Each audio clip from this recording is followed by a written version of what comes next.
Alright. I wish I had a way to watch stuff. Huh? Said I wish I had a way to watch stuff. You grab a hose. Also, you probably need this.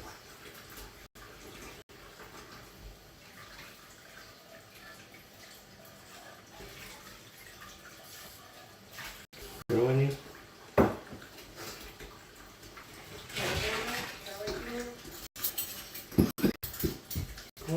Oh, measure cup, yeah.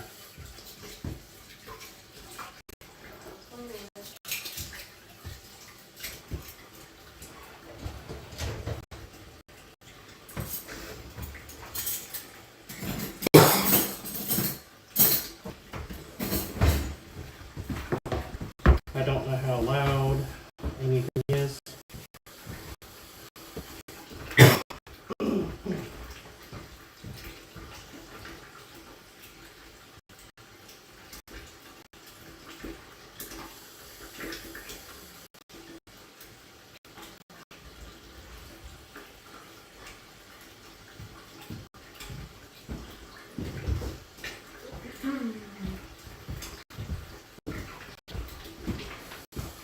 Alright. Guess I can get started. At least I can see what the stream looks like.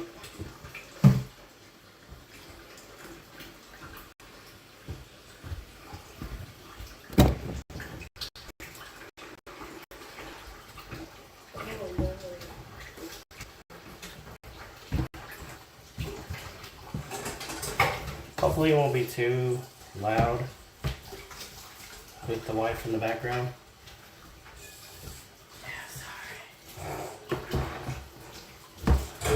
She's in the middle of cleaning.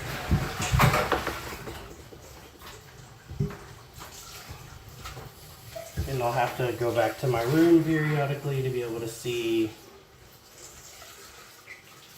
some of the chat. Alright. Let me fix this. But I gotta work on a couple of things.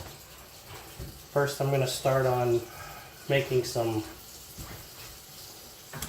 buns. That doesn't help me at all. You literally get the same thing. You said that. Yeah, I have that one. Yeah. Jesus Christ.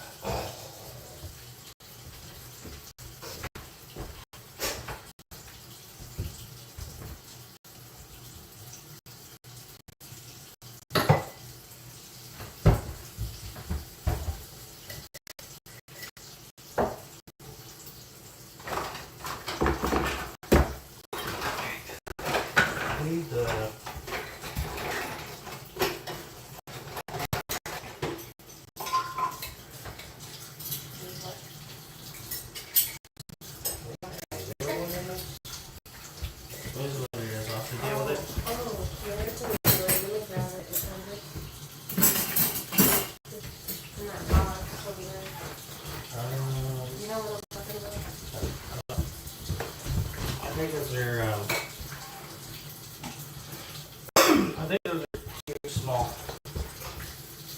The brand new ones. I think those are smaller.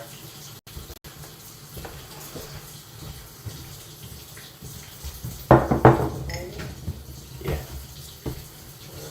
You can look, but 90% sure they're too small.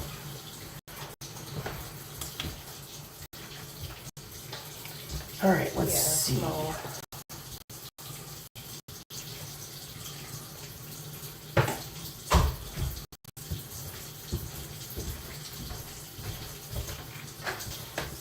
I need water.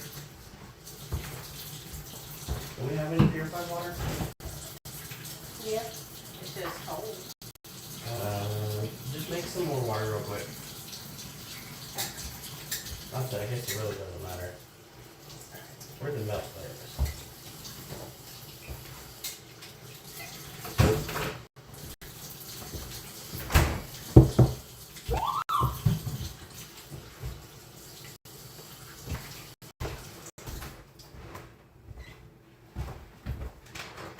I'm gonna get this dirty anyways.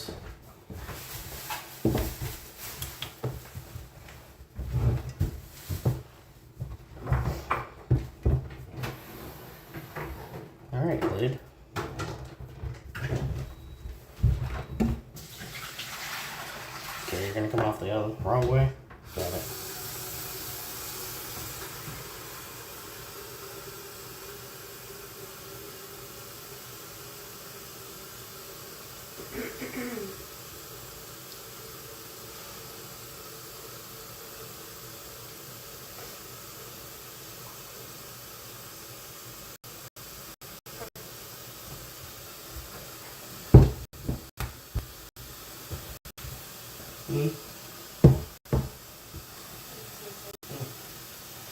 I just don't know what to go with that.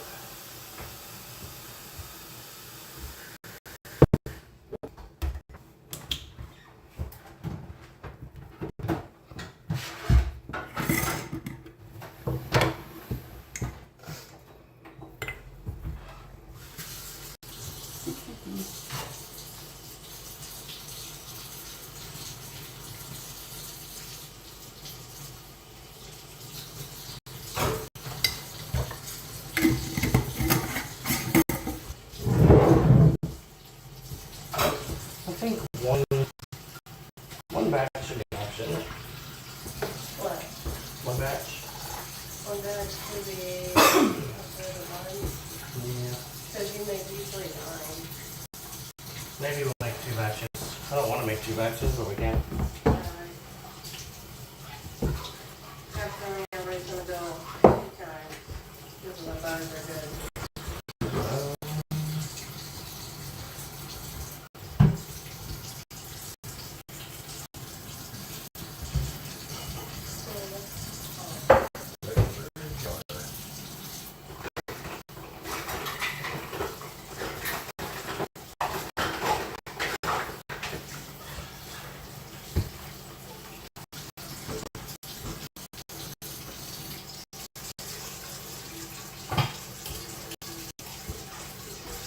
Hopefully the kids will stay asleep as well.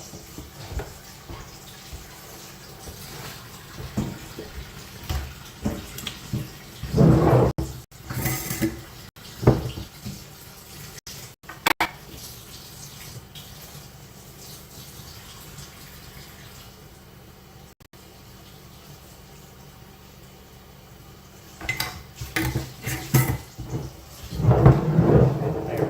Yeast set up for 2. I just need to do milk and water.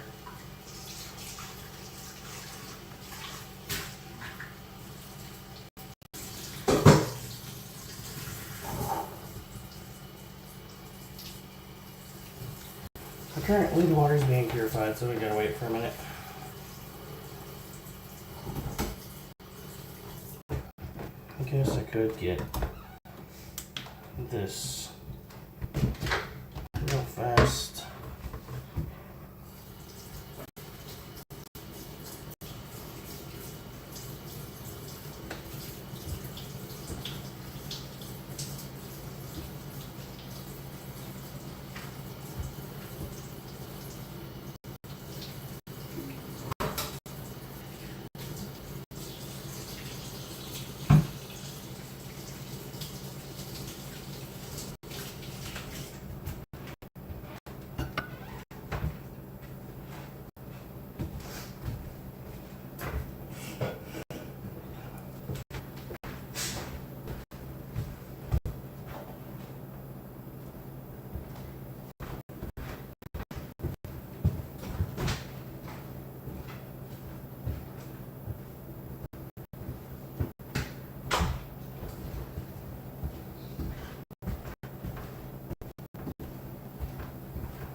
Water is almost done.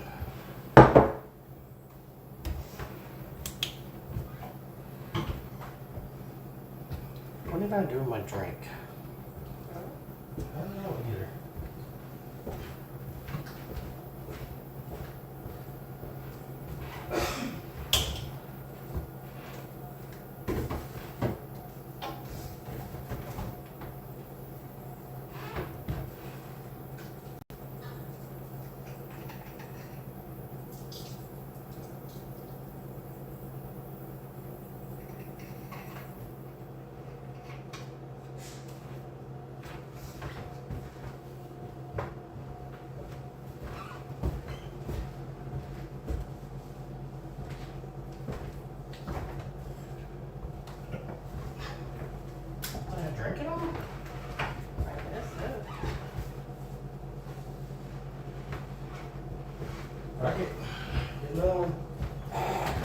there is another one right there.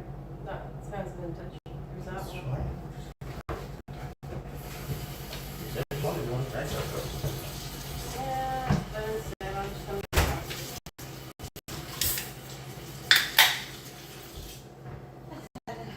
instead of doing that, so that one. It's tea, not beer. Should be beer. Should be beer. Water.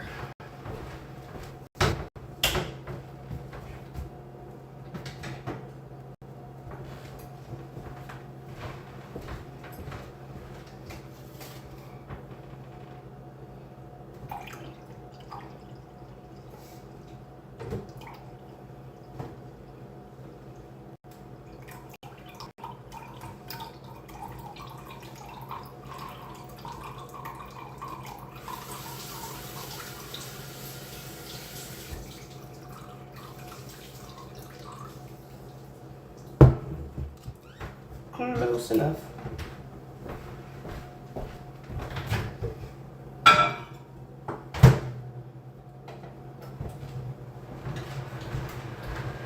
Is this, you watch this?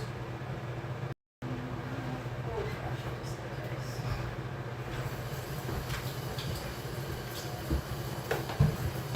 I think y'all should be able to hear me pretty well. Hopefully. It seemed like everything was coming through fine whenever I was in there. But if not, do let me know.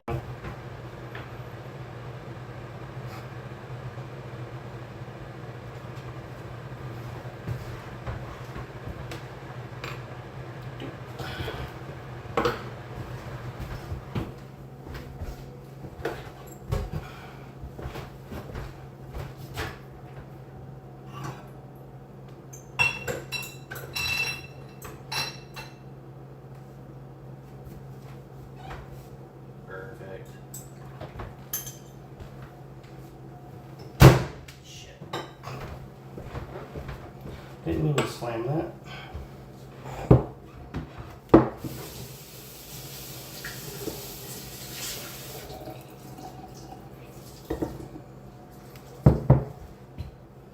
What the hell? There it is.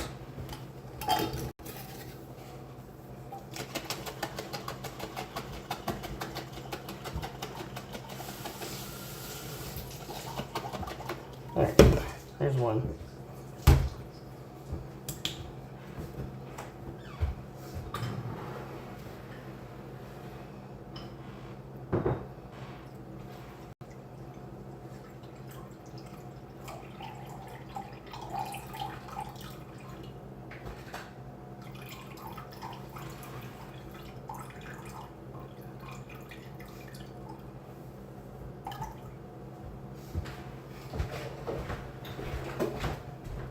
I'm not done with this one. I'm gonna need more than that.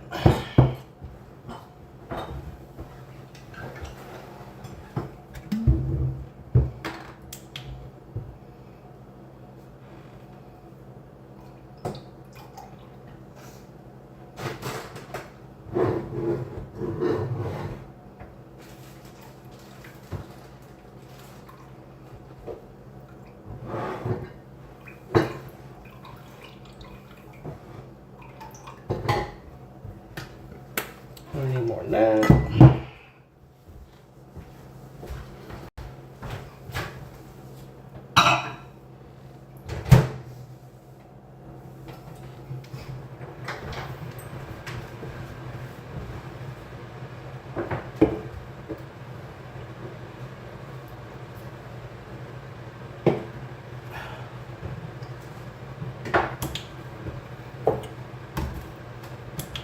Okay. I already have the butter over here. Oh, you did get, oh. Yeah, I only need one. Oh, just one. Yeah. Okay. It doesn't take that much butter. Okay. I thought you needed enough butter. No, no. Okay. It needs like, I don't know, 50 grams or something.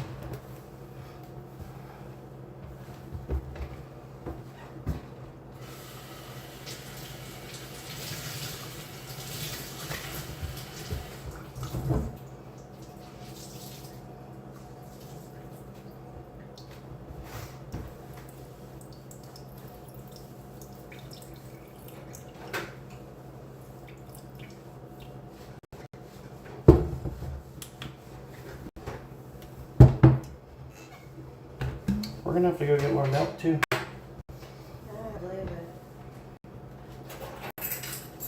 I have a feeling we're gonna have to get more anyways.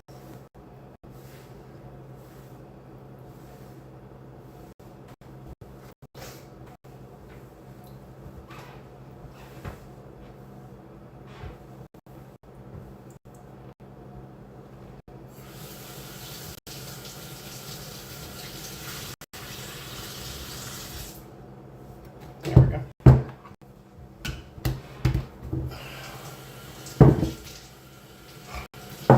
We'll get that in a minute.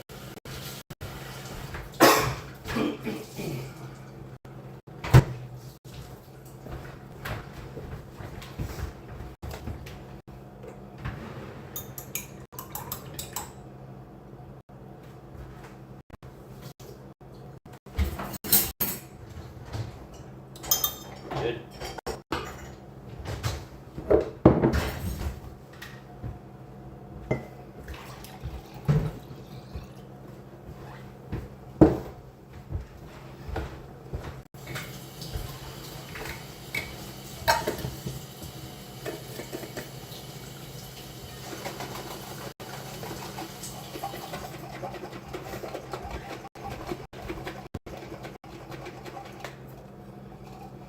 Good. Alright, there's the 2 yeast mixtures already done. This right here is just flour, water, and milk. I'm going to take this over to the stove and just heat it up, and this will turn into a paste, and I'll show you what it looks like afterwards.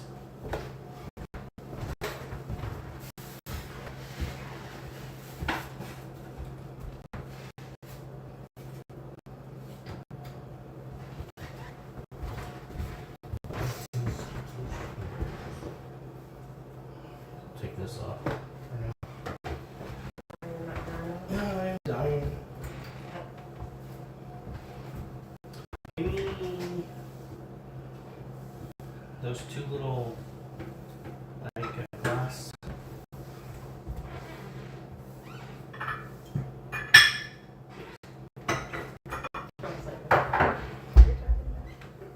Little glass things.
Still working on it over here.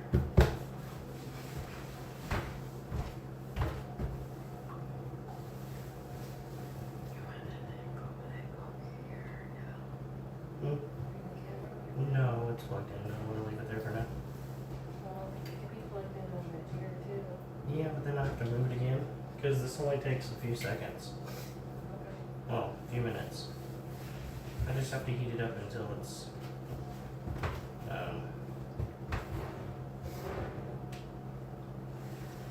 So it's oh. Do we have any more of these? what is? I mean this one, but this one is for the buns. That's the only thing I was using it for. I need to get eggs out. Okay. I'm gonna need 2 eggs and 2 egg yolks.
2 egg yolks. See, this is what we're making. It's just a paste made out of milk, water, and flour. And this will get mixed into the bread during the mixing process. If you're curious at the start of this, so this is our water milk mixture, which is 120 mils of water, 125 mils of water, 125 mils of milk, and 9 grams of yeast. That's that mix. This mixture is 30 grams of water, 60 grams, or 30 mils of water, 60 mils of milk, and what was the flour, like 18 grams? And I'll need to make 2 of these, one for each loaf.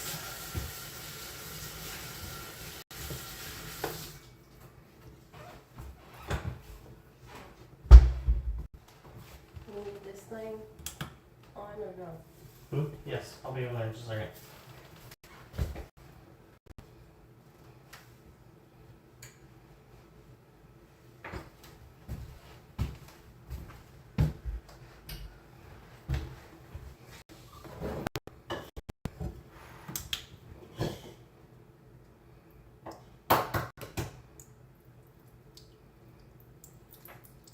You said 2 eggs and 2 yolks for the thing?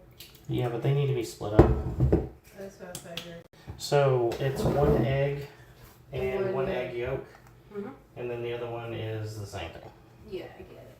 I figured it would be separated.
Then after this, once the bread's all done, then we'll start working on some pulled pork, which we won't have a stream long enough to complete that because that's going to take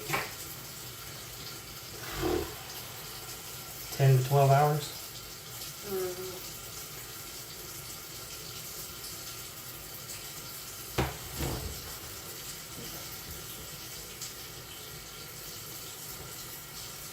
And I already got the other portion made. There's another thing I was making. I made it, the sauce, yesterday, day before, something like that. And it's coleslaw. I mixed up the sauce, put it in a jar, chopped up the veggies, and they're currently bagged up. And then I'll mix those two together when we get to the dinner tomorrow.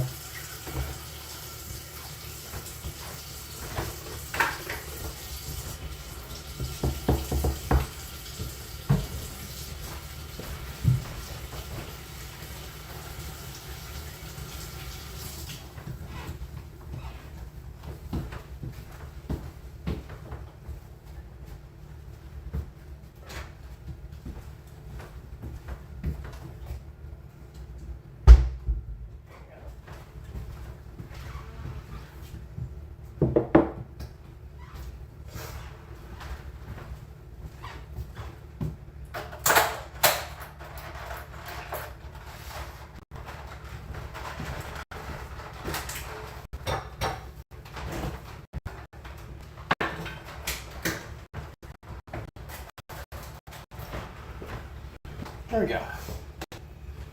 Those can wait until they're cooled off.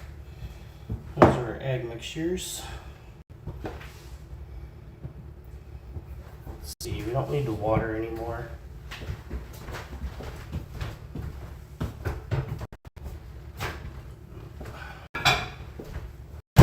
Don't need the milk.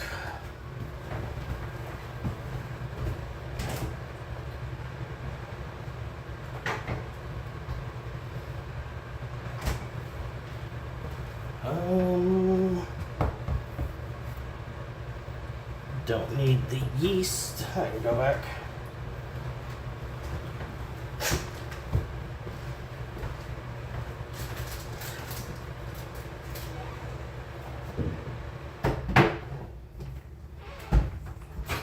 Where's the big blue bowl?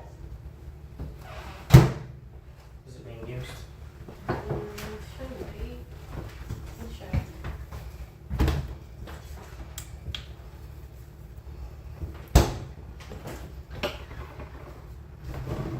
Alright, now I need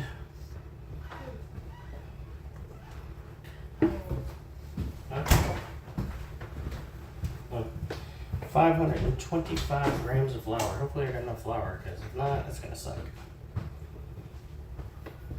I should though.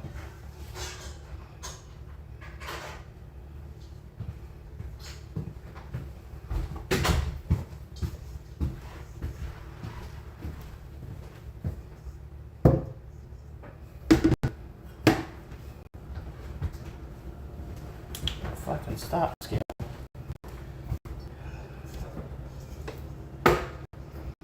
Then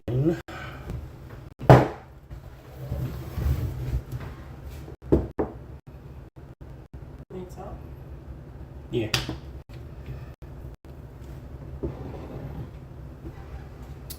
Nine grams of salt.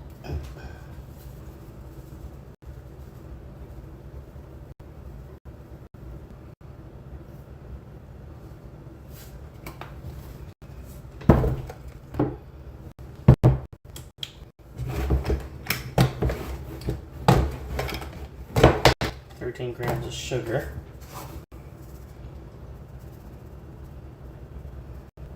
Give me a whisk. A wooden whisk? Huh? Let's grab that whisk. Give me a whisk. I don't know what whisk you're talking about in there.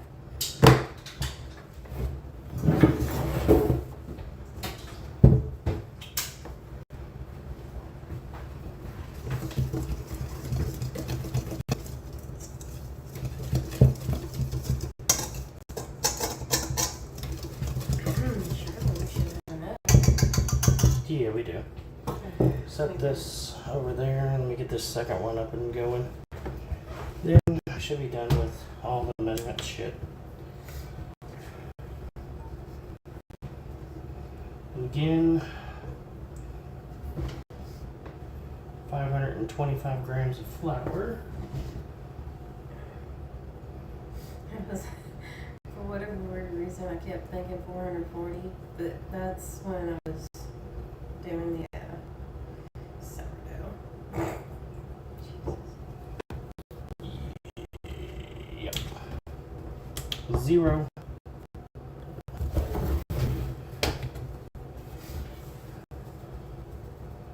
Oh, it wasn't the sourdough, it was the flatbreads when I was making flatbreads. Shit. 9 grams of salt.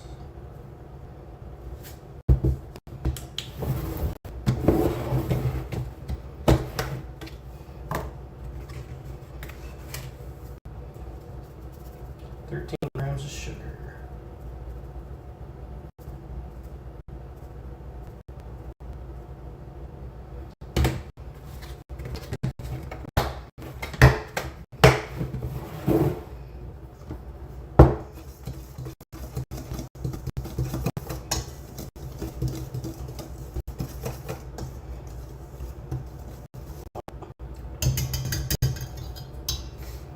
Okay. I'll go over there too. And with that, we're done with flour. Hmm? We're done with the flour. That can go away. We're done with sugar. That can go away. Salt. The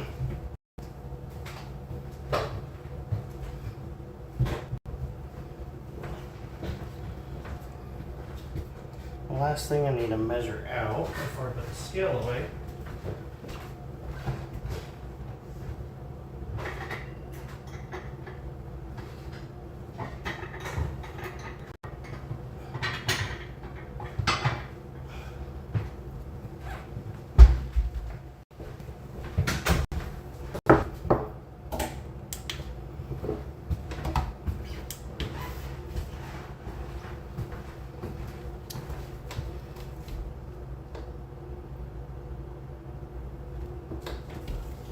Butter. Give me a butter knife.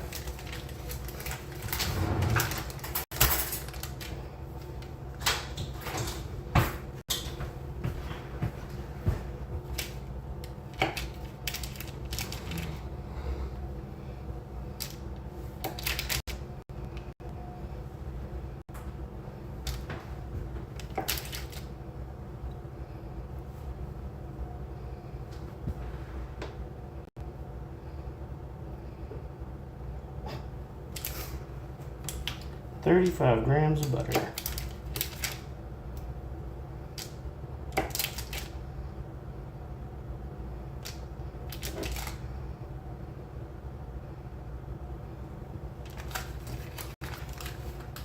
All done with that.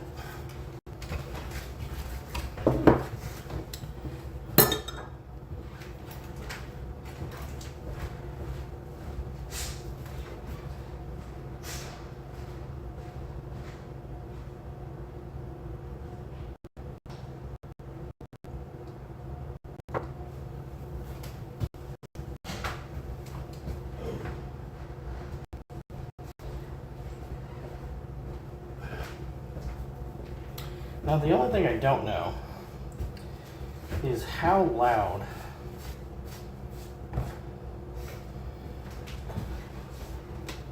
is this mixer gonna be?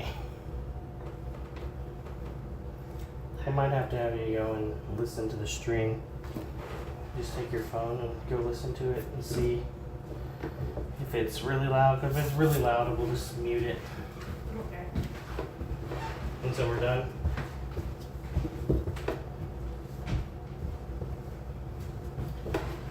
I do need to plug the mixer in though.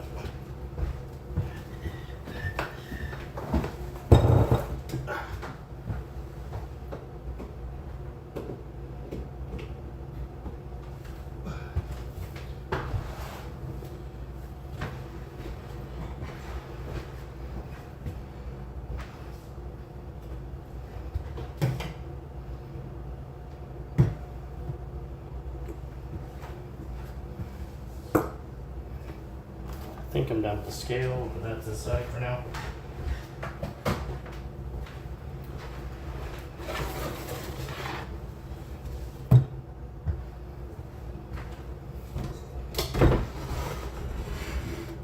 I can't move the mixer too much. We're gonna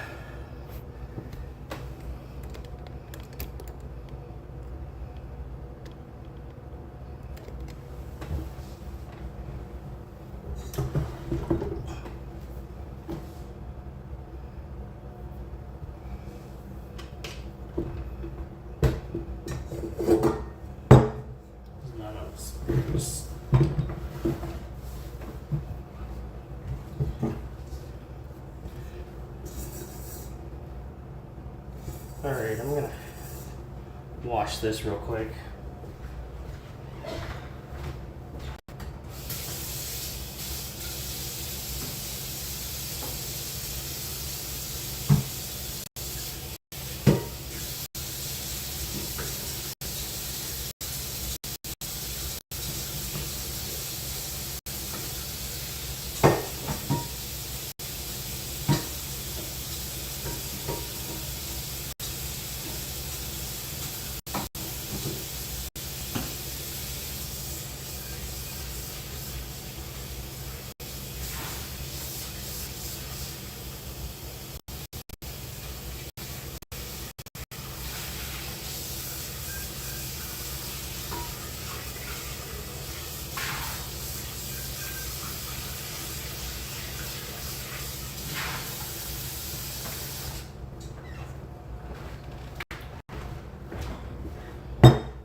go.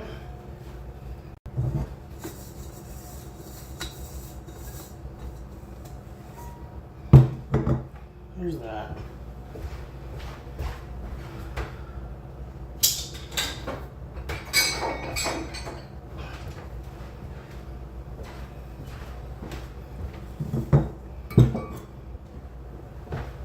So let's see. Let's start out with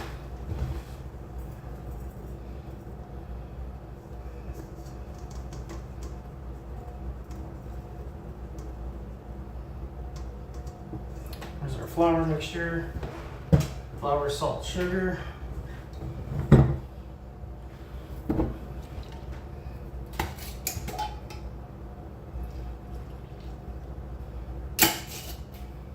Yeast, water, milk,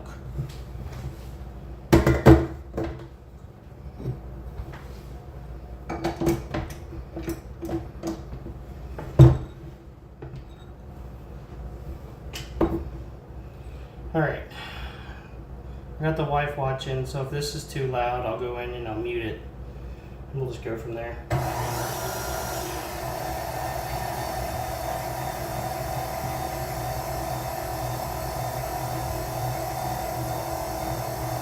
Can make this one first.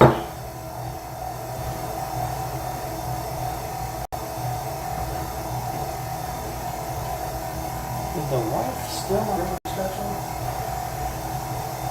No. Found it.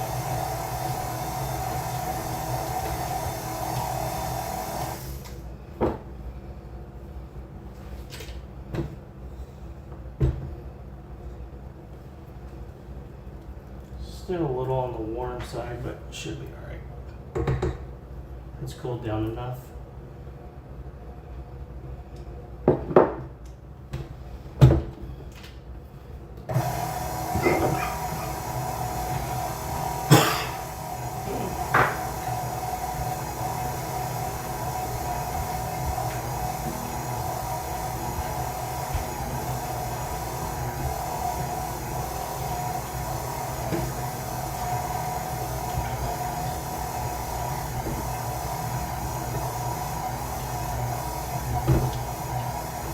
I'm going to do the eggs one at a time.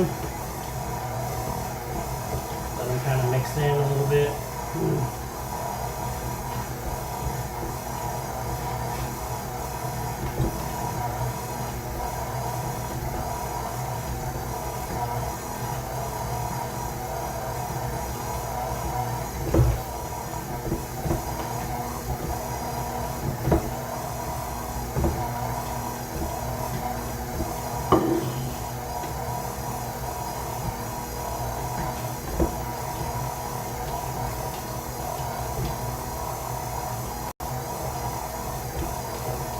I'm going to be so glad when I don't have to buy these anymore.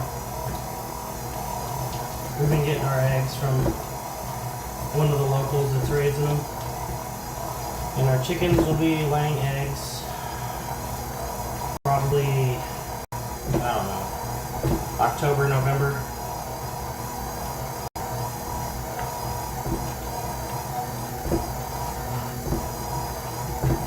Now, right now they're not even born yet.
Sorry about the camera shaking. There's not a whole lot I can do about that.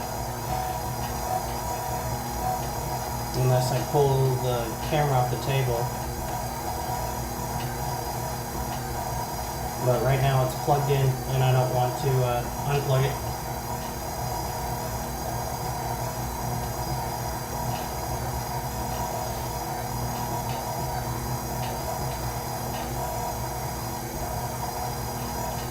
Now we just gotta sit back and wait for the dough to mix.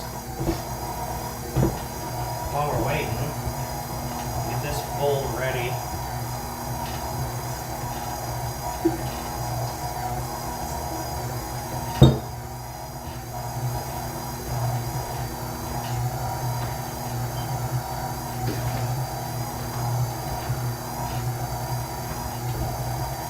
Yeah, a bit of olive oil.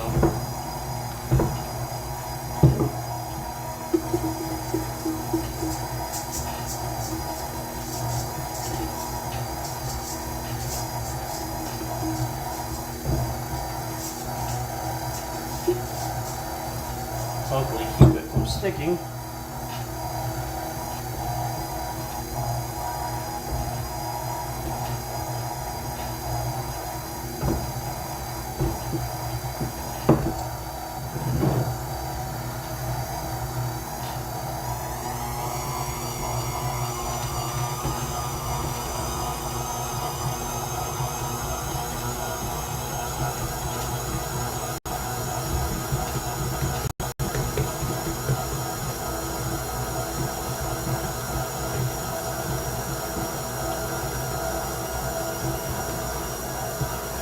And this is about roughly 3 tablespoons of butter.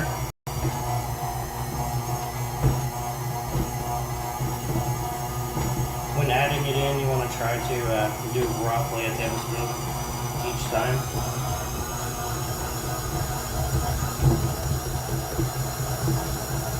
Let it mix a little bit. When it comes back together, throw the next one in.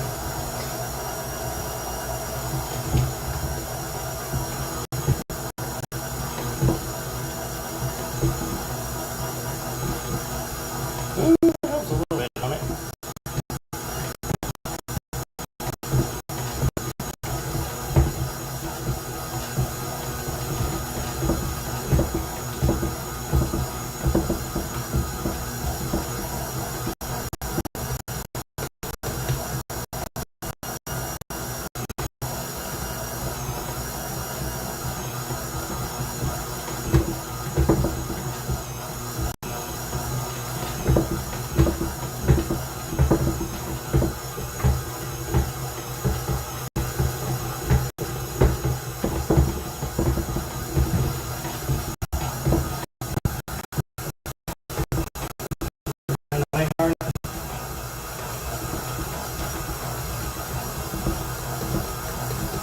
I might try throwing a towel underneath here and see if that helps any on the next one.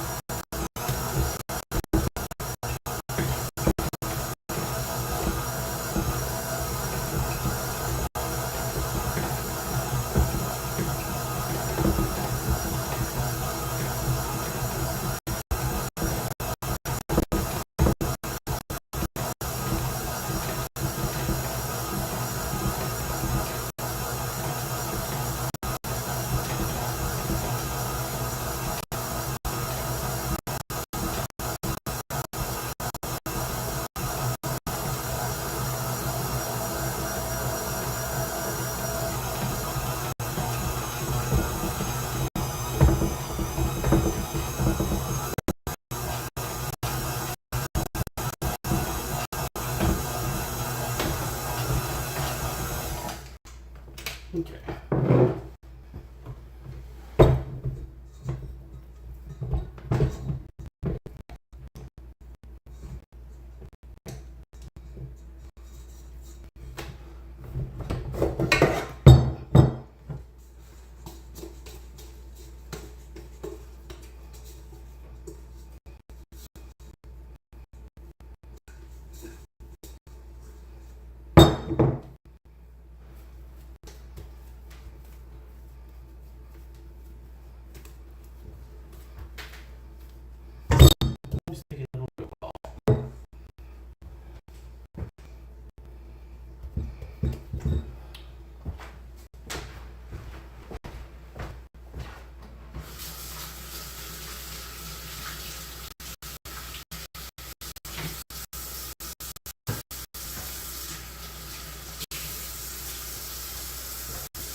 I'm gonna get that washed up before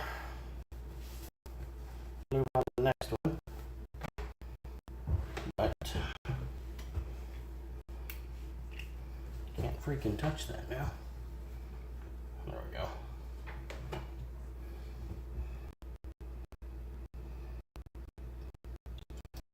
Drizzle a little bit over there. We didn't pull out the plastic wrap.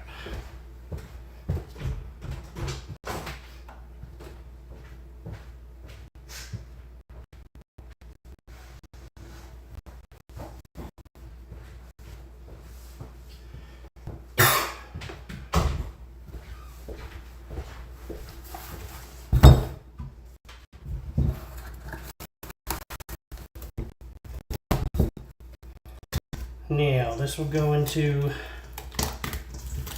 the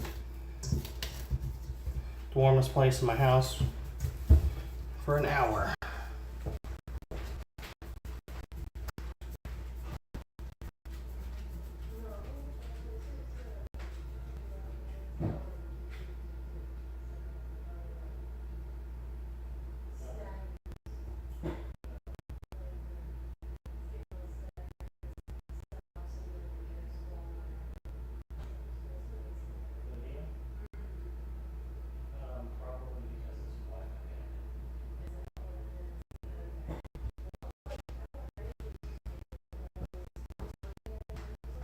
Can you get that bowl washed? Get that bowl washed. Put a towel in.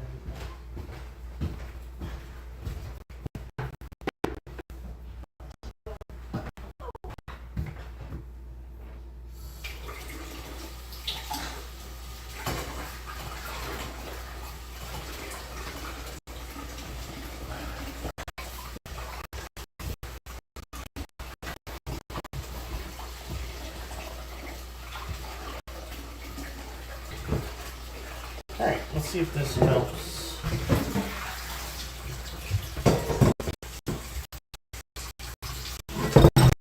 All that fucking noise. Yeah, that'll probably help a little bit. Paper towel.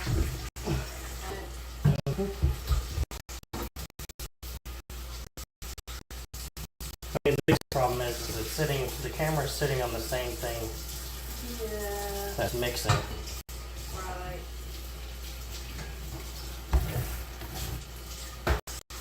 But what we only got one more thing to mix up.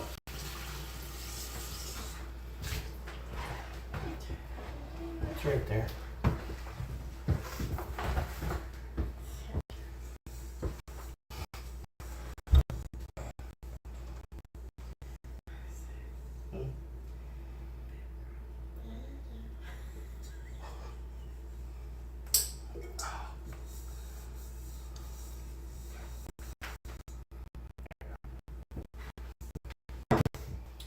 Alright, flour.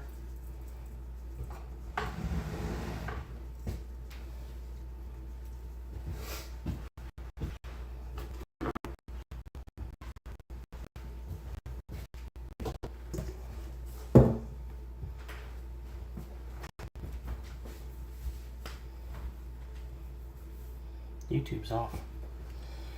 A little bit. Yeah. Probably because it's secondary. That's probably what it's doing. Yeah, I don't know. It is what it is. Ooh, that's really cold. Uh-oh. I hope it's still fine. We gonna find out.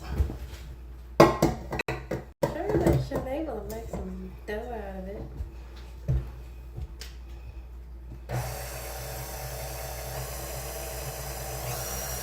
Yeah, that's a little better.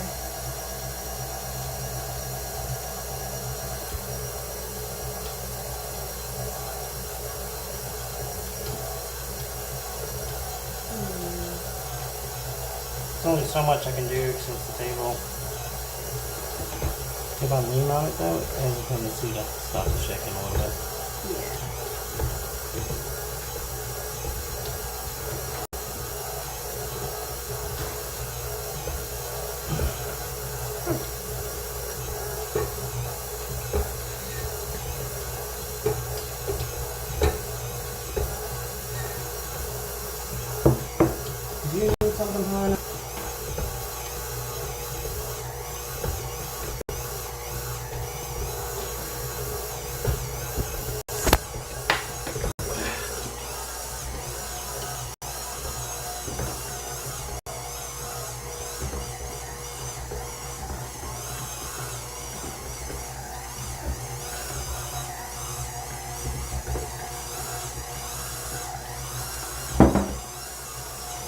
I guess I could.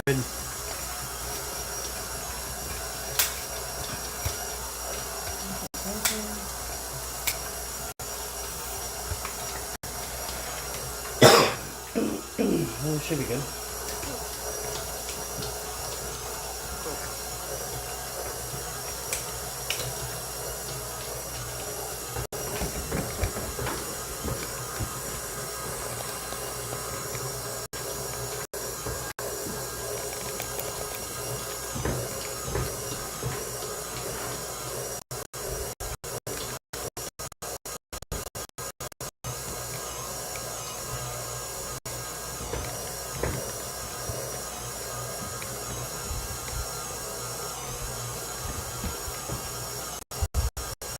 This stand is so great.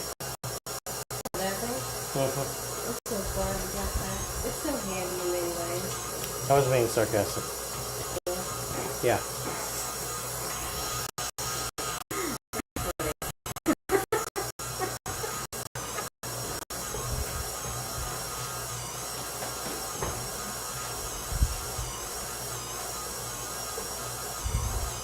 There, that should reduce.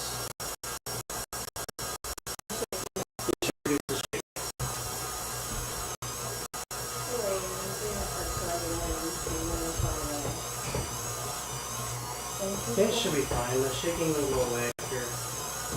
The biggest thing is I just need to get past this. Because after that, all I got left to do is get the pork ready.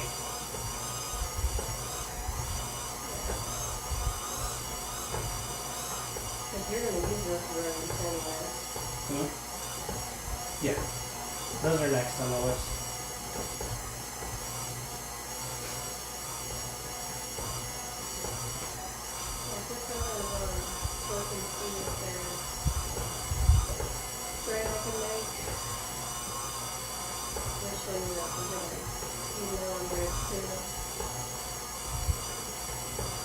Yeah, I thought about making a third one of these, but I really didn't feel like making a third one of these.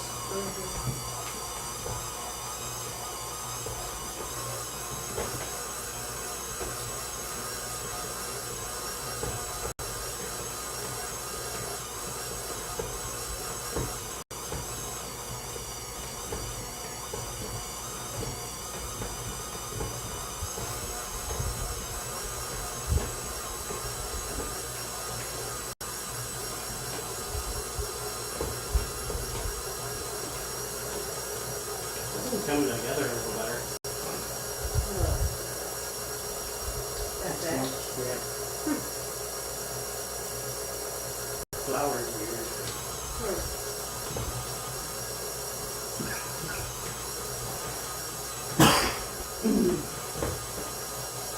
What's the temperature outside? 65? That's not bad. 65 degrees.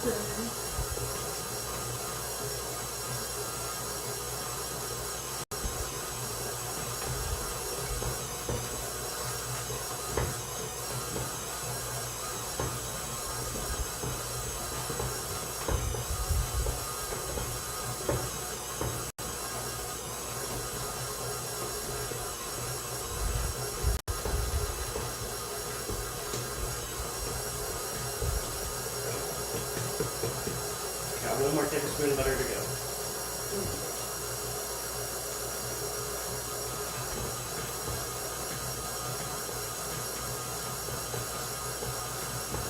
Well, you can always make that recipe and turn it into bread if you're doing longer too. Yeah, we're going to be short on mine.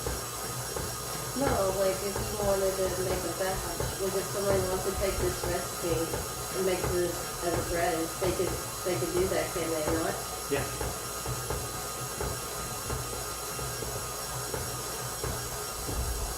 And it would be like a soft,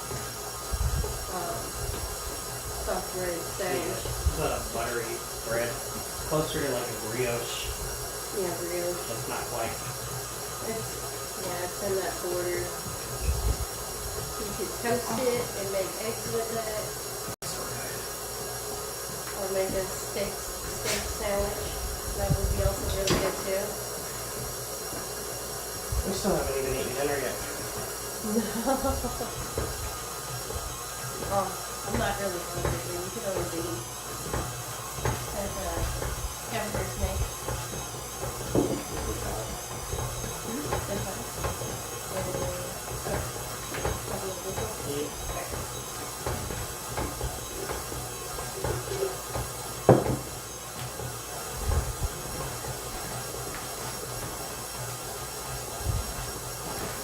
The whole world's right here. I'm good to put some olive oil in the bowl so it doesn't stick to it.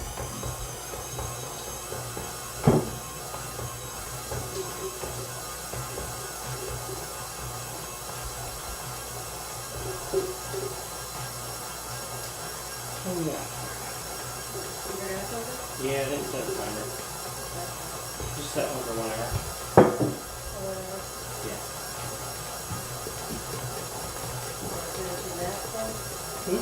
Yeah.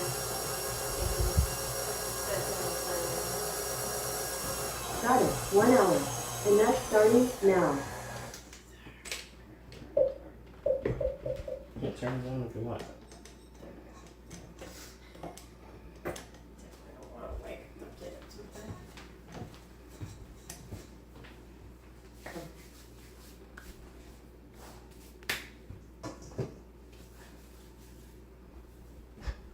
Come on.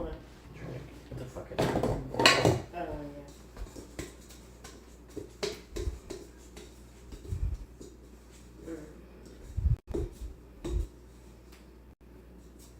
Come on. Yeah. Could be a little sticky.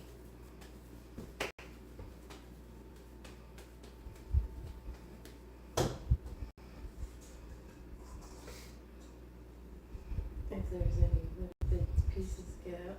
Don't do that, bro.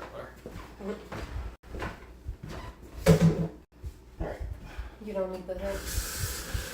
No, I'm gonna take off of that.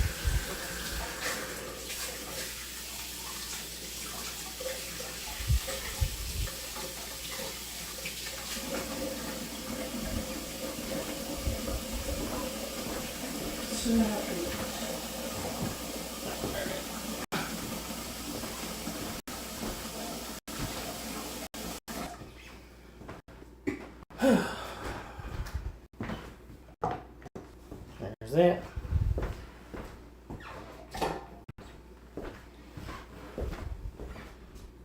Let's.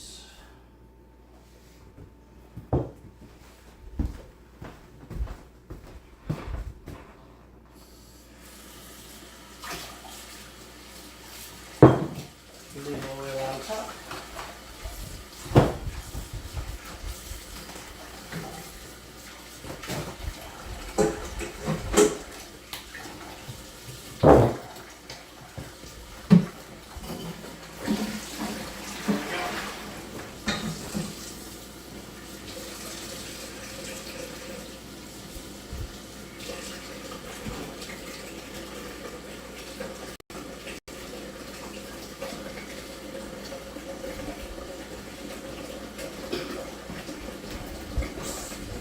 Take your time.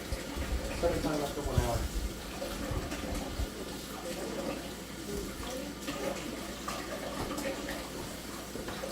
Very good. There's the first stage done.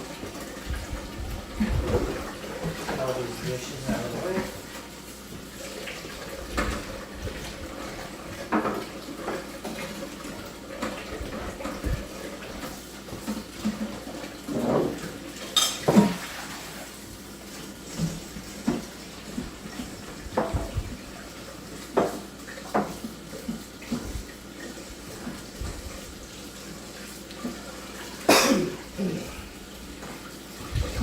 I would just open my door, but there's so many damn mayflies now, and I really don't want them coming into the house.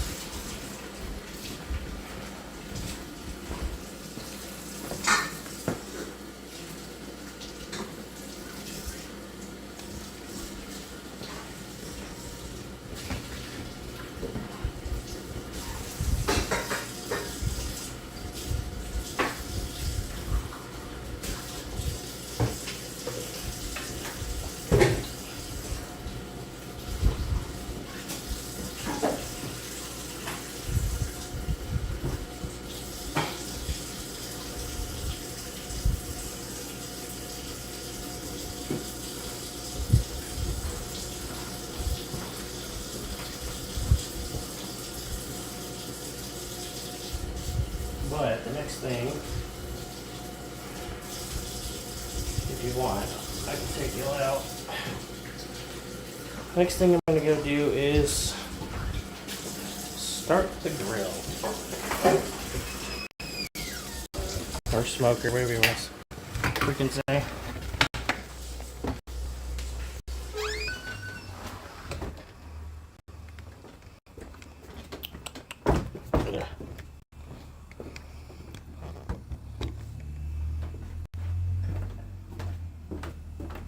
That should be in our box pile.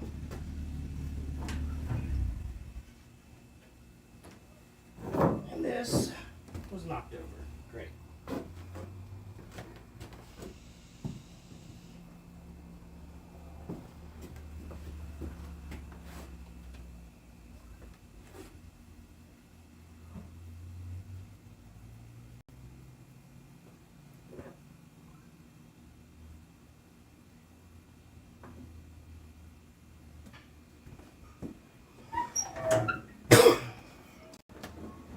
Kids leaving their damn stuff outside.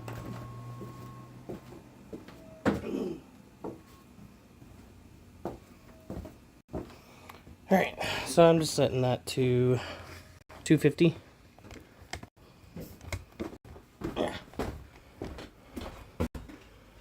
Remember me talking about all them damn mayflies? There they are. There's all mayflies. Just swarming the fucking house.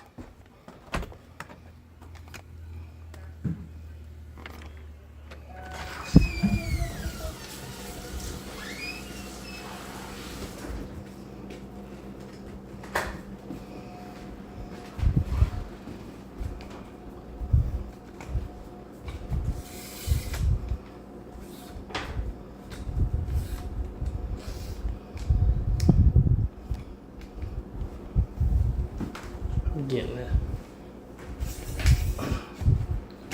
stand adjusted so I can put it back on the table.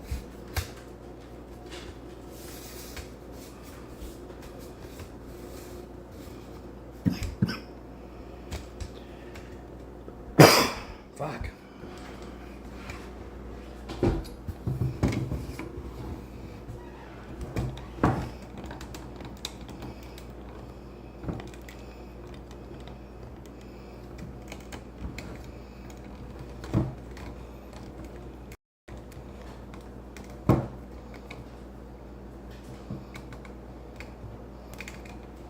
Okay. Next thing. Pork. I need a pan.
Do we have any paper towels?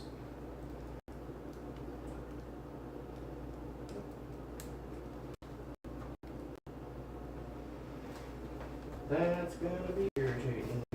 Where is the thing that my brain is trying to find?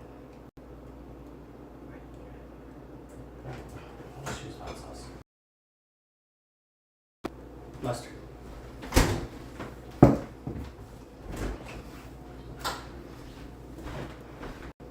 Yeah, I think. Yep.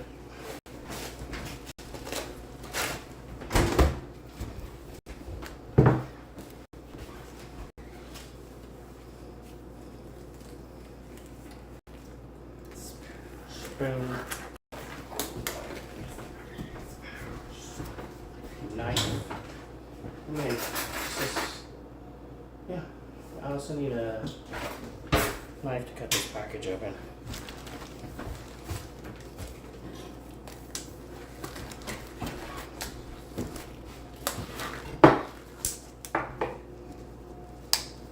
I hate putting gloves on. I said to cut the package open. I don't need a fucking chef's knife to cut a package open. God damn.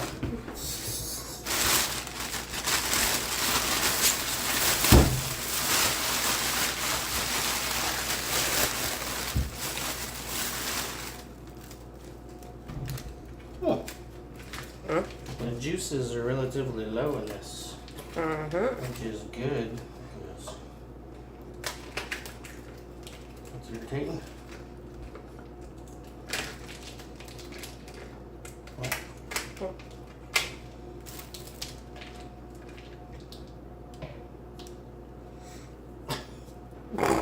Got stuck on you. Yep.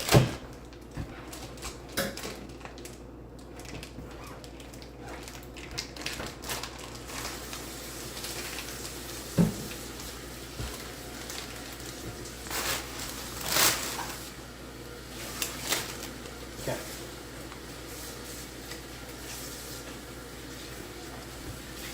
Luckily, that's actually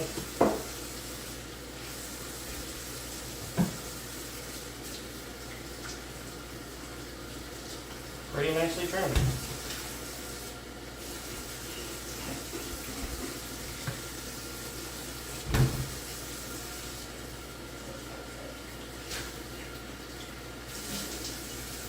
Let's go with that.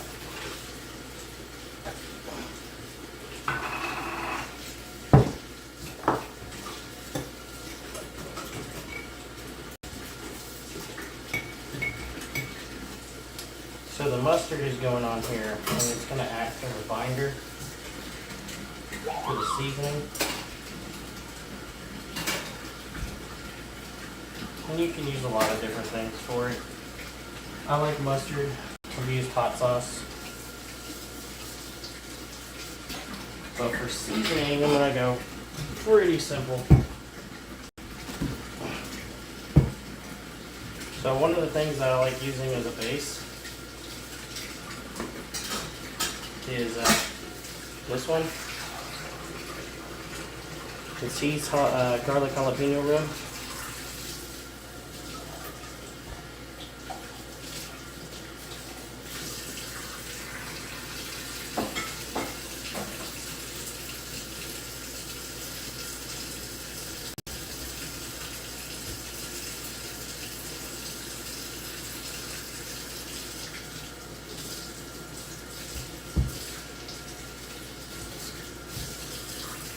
I'll do the edges here in a second. And the second one is this one. It's just Killer Hog's rub, barbecue rub. It's real simple.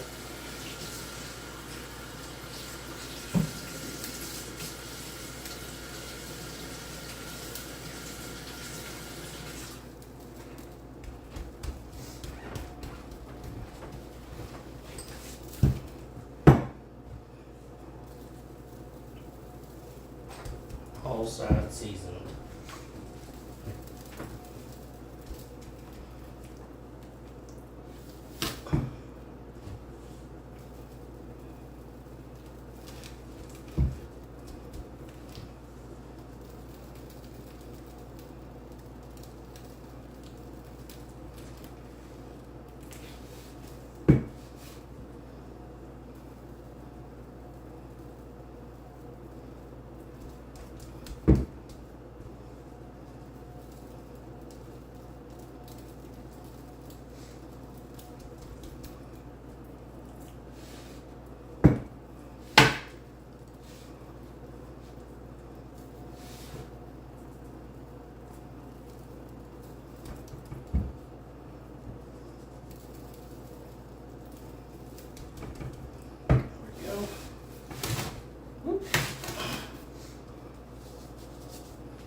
need a whole lot for the binder.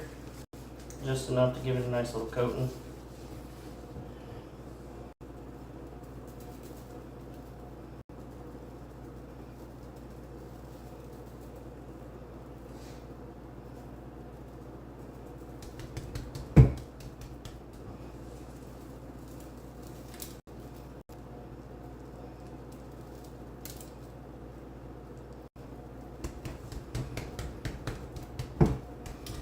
And maybe let me get the pepper. Yeah. It's fancy. Yep.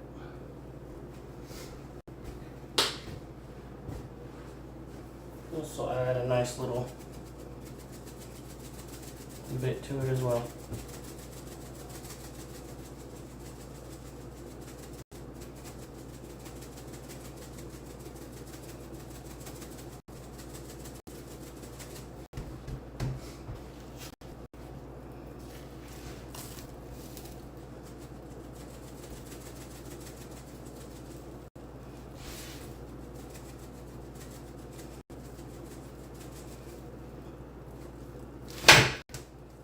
You can grab that mustard, by the way.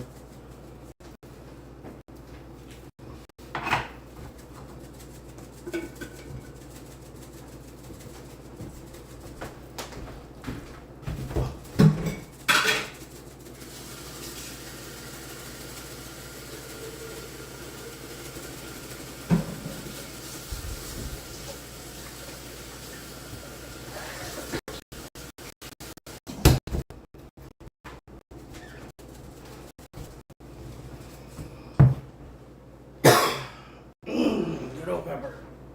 Okay. Where's my phone? I'm using it.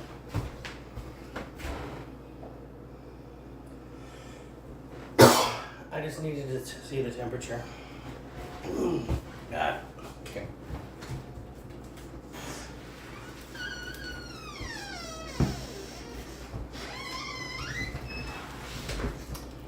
I'm gonna let that sit there for a little bit. Fine. I need a drink.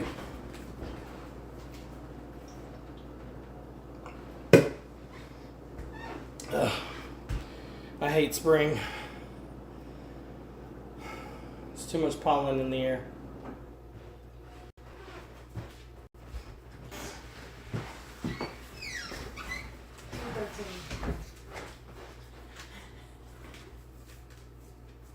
Okay.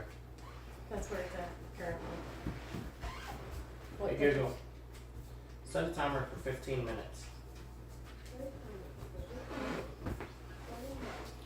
And let's let that sit here for 15 minutes.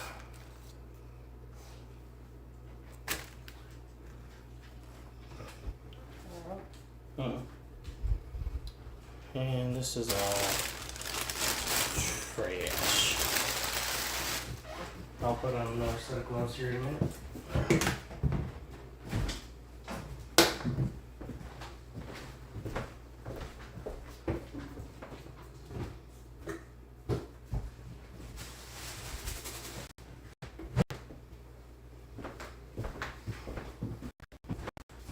Another really good thing to add to pork when you're making it, but we're trying to cut it out, brown sugar.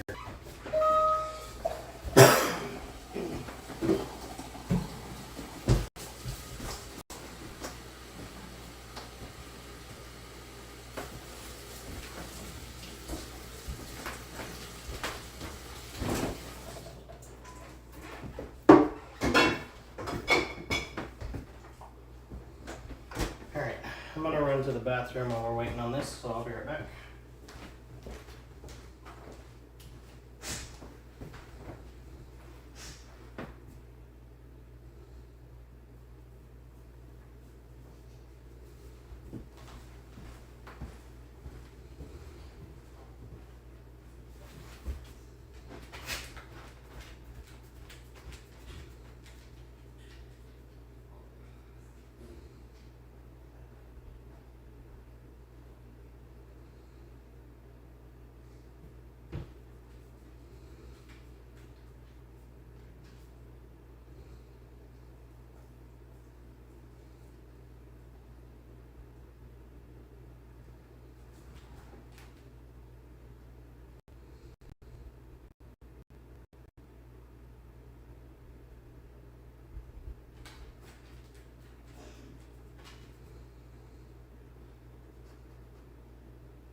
Okay.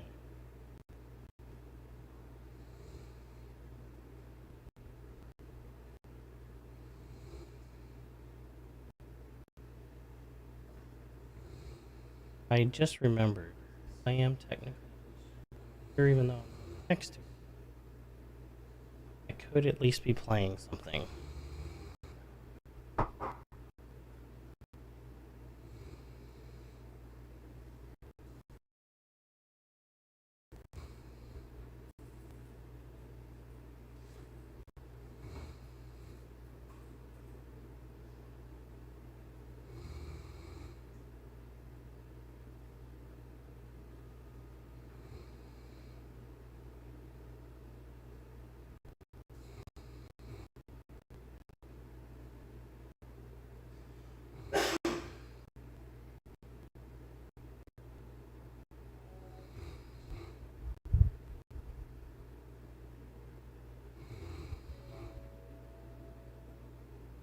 I don't know how good it's going to be, but it's on there.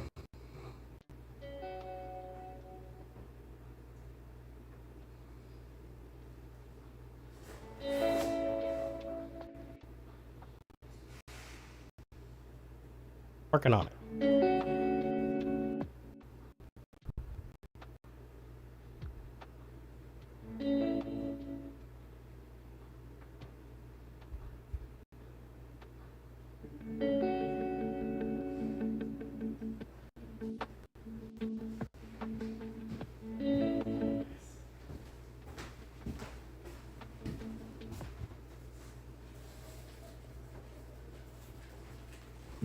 I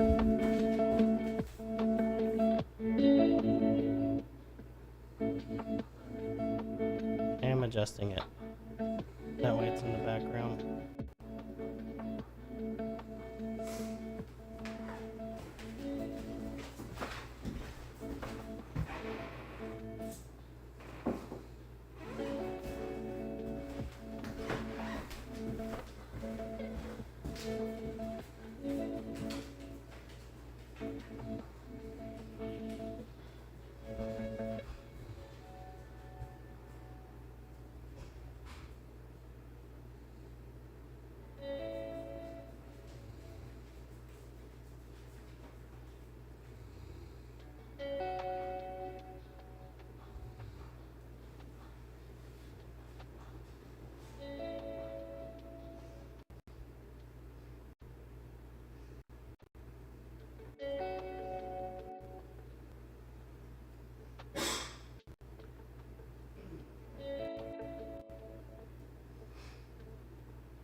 Sorry about the camera.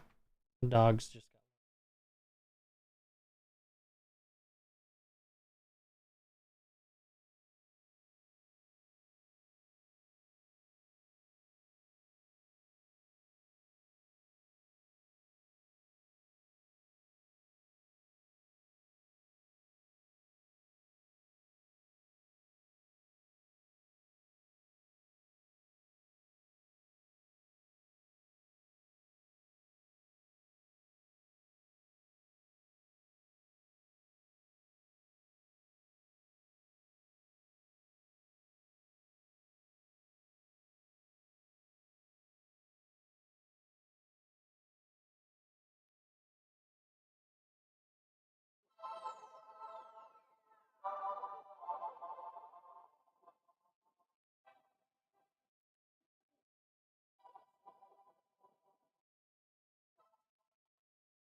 Play struggle.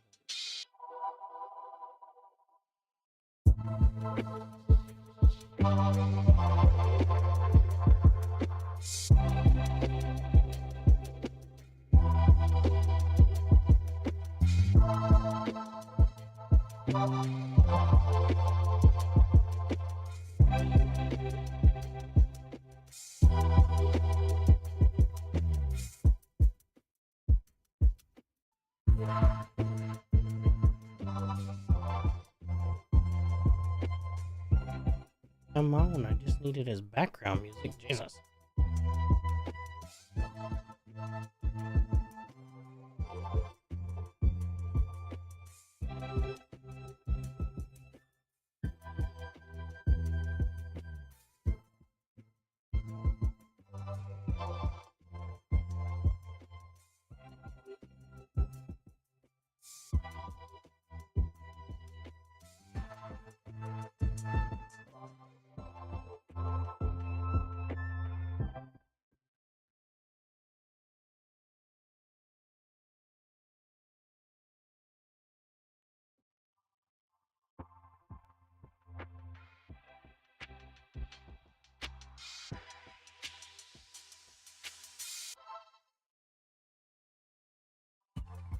Now.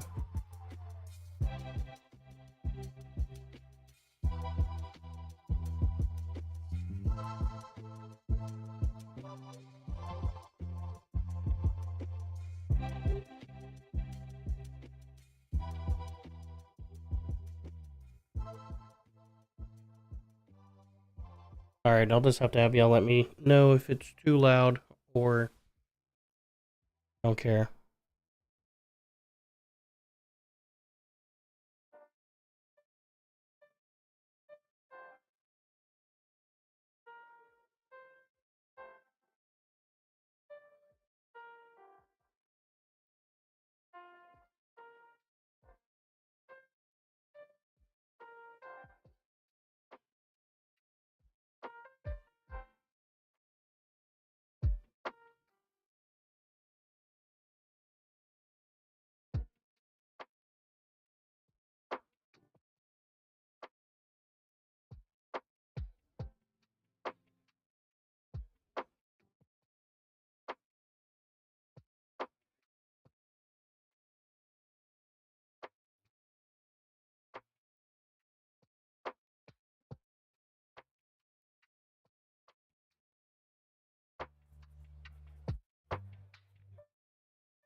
Whoops.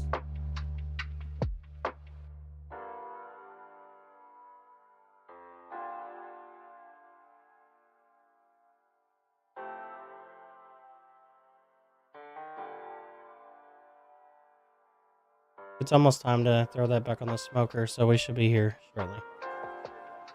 I'm just kind of chilling in the office right now. Oh, there.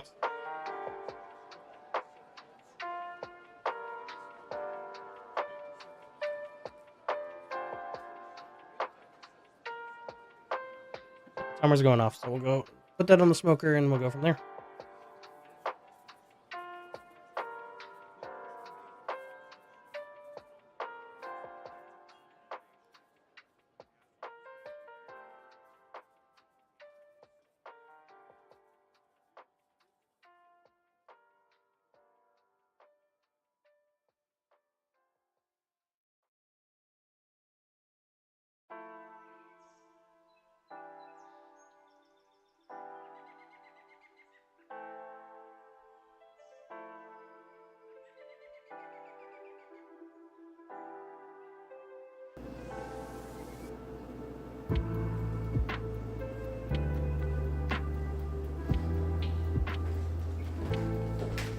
Alright, let's get this out to the smoker.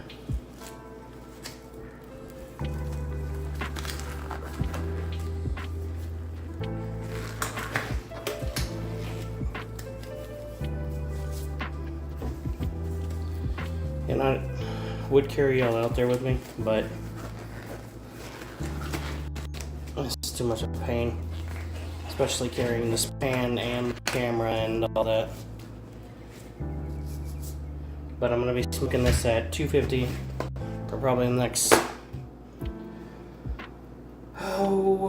probably about 6 hours, and then I'll wrap it up in foil and then put it back on the smoker until it reaches about 205 to 210.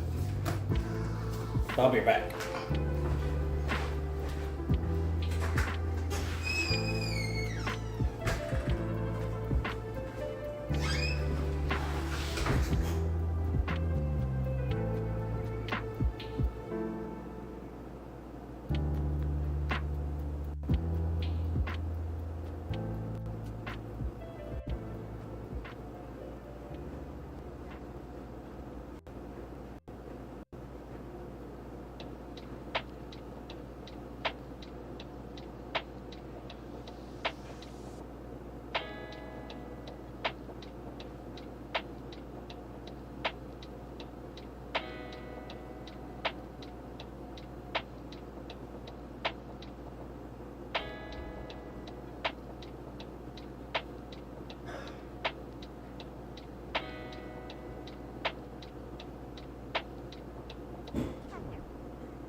Get this table cleaned off. Let's get the table cleaned off because we got about 22 to 25 minutes before the dough's ready, and then we got to start weighing it and cutting it out.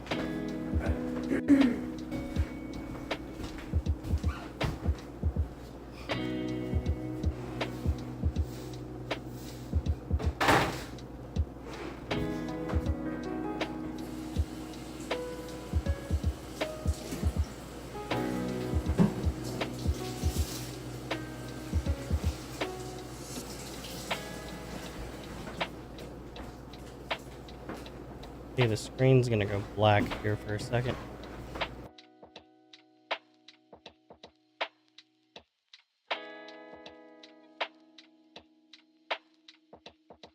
Does this?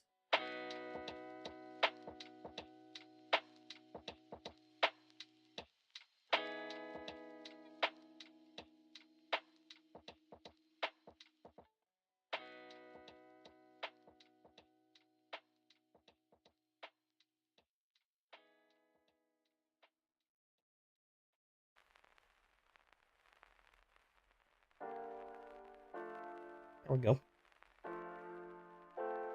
Why? That. Can I actually? I did.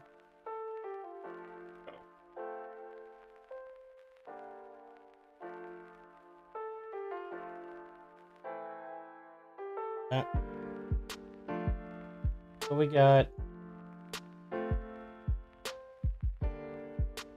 about 20 more minutes to take until we start working on the dough. Turning it over to rolls. So after we mix the dough, we put it in, let it rest for about an hour until it doubles in size. Then after that, take it, cut it up into about 100 grams. Each dough ball will be about 100 grams. And then those will be rolled up into balls, put on a tray, wrapped up. And then they have to set for about another 45 minutes. Then after that, we can brush them with an egg wash and bake them. And they'll be done. Another hour on that.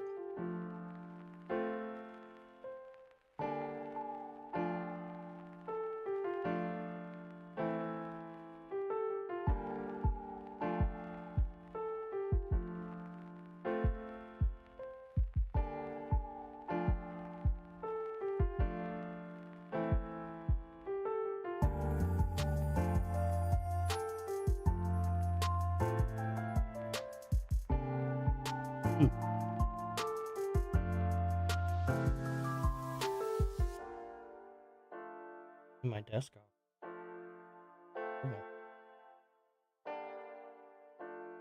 See, my wife was over there wiping the table down.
Yes, while we're waiting, I should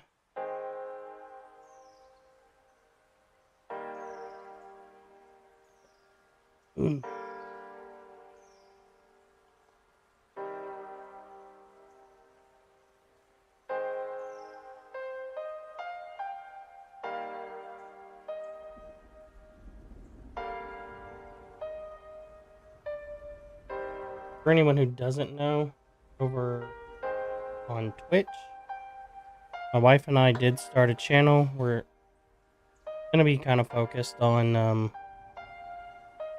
different things. Currently not super active. Only got live streams on it currently. But it's mainly gonna be focused on the chickens once we get them, which is 3 weeks.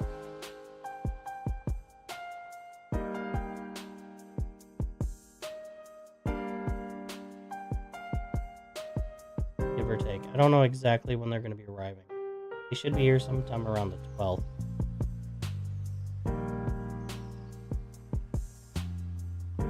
Supposedly. Just talking. We have another 20 minutes.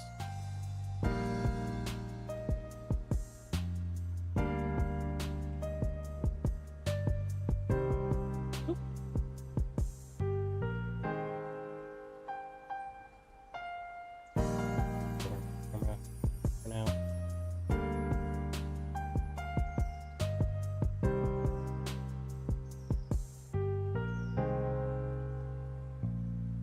But if you haven't, that's the channel for it.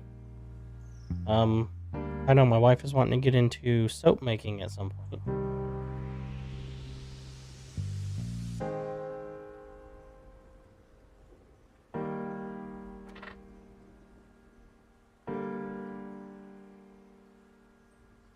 They can't hear you.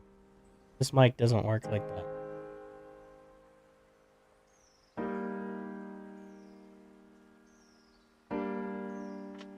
I have these unplugged because I didn't sit there and hear the music. Just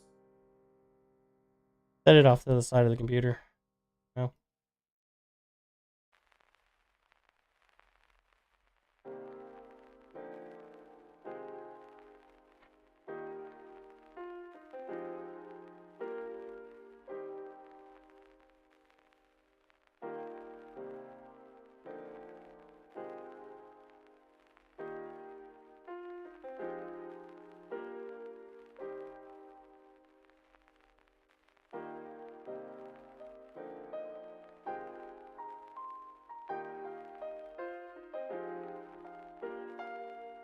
Let me pull them up. I'm going to show you the type of chickens that we're getting. If I can remember them.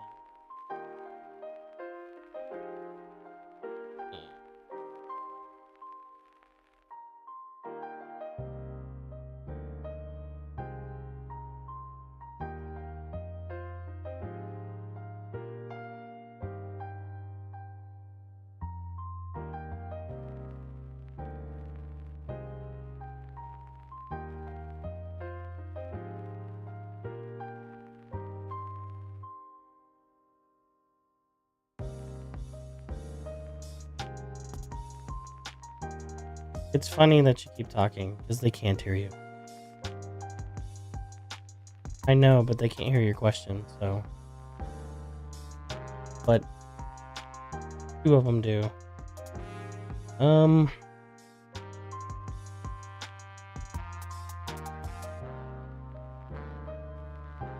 going to have to make a...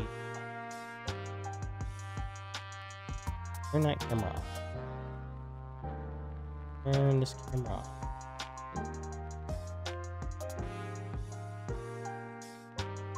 Yeah? Don't need all that. I can go away. I think I want this looking like that. Nope. I want it looking like that one. There we go. So the actually I think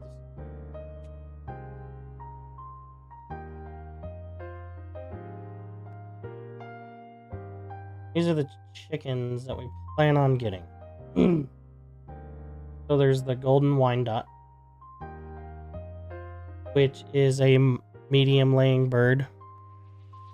They lay roughly 200 eggs a year. And then the classic Rhode Island Red. They would be considered a high laying egg. They range between 200 and 250. And then the Astrolorp, which is also kind of a high end one. They lay anywhere between 200 and 250 as well. But they can lay more.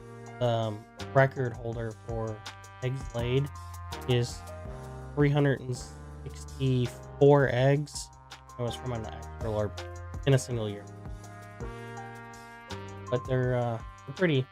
I'm not getting any roosters. So no pretty ones. The wine dots, the hens look really pretty, as you see, but in the other ones, the roosters are the ones that are a little more prettier. If I did get a rooster, it would probably be an Astrolorp.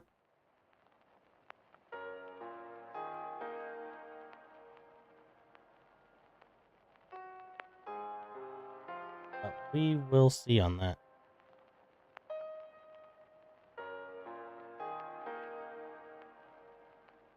That is still looking at the wrong fucking screen.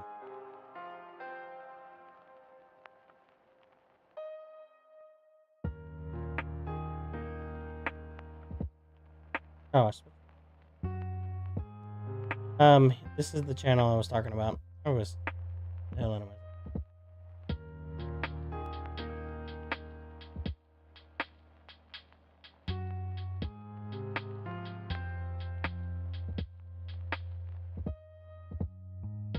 We're getting 10 of these, 5 of these, and 5 of these.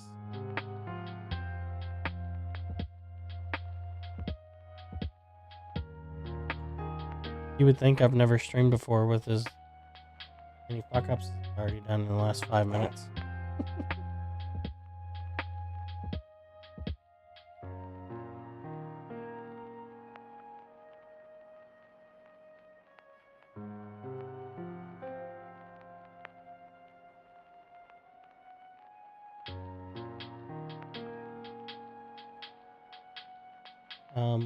We should probably move that camera and plug it back in, because otherwise it's gonna die.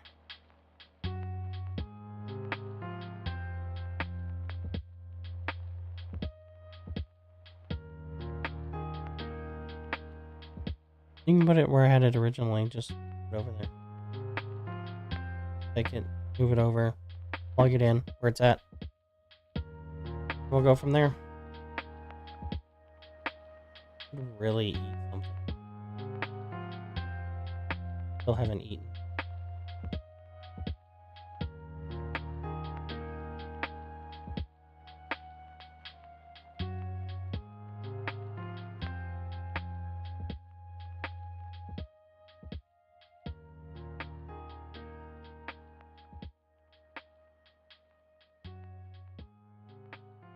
I don't think I've ever.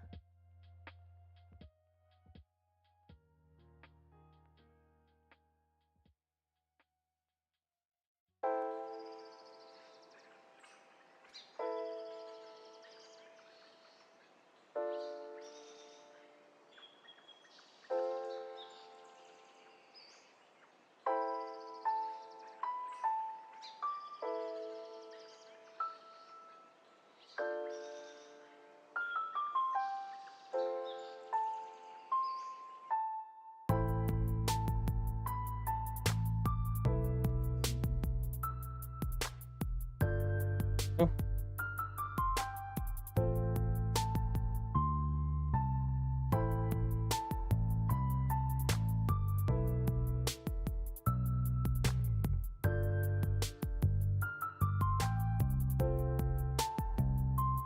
Here's the one.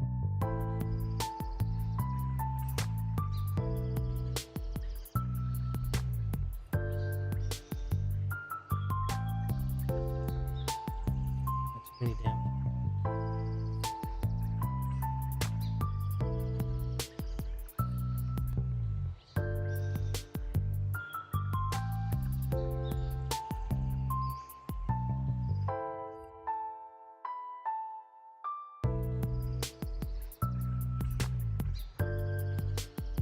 I had something I felt like playing while I wait.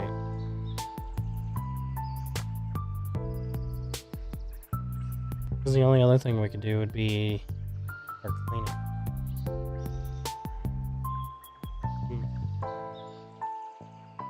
Good, but I really don't want pretty 1:41 in the morning.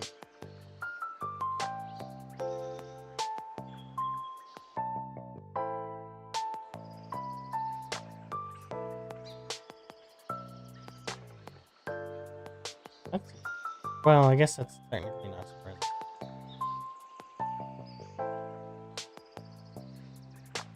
I just noticed that even though that I'm streaming to both YouTube and Twitch, that it says I haven't dropped any frames. Then I was like, oh yeah, we have fiber now. So that kind of makes sense. I'm so used to the other internet we used to have.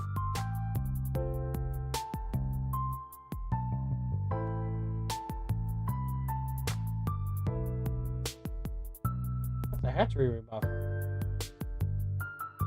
The hatchery.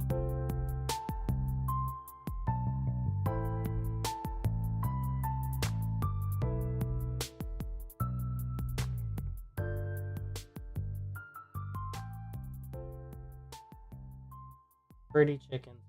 I like their feathers has that kind of like green tips on them, almost kind of like a beetle.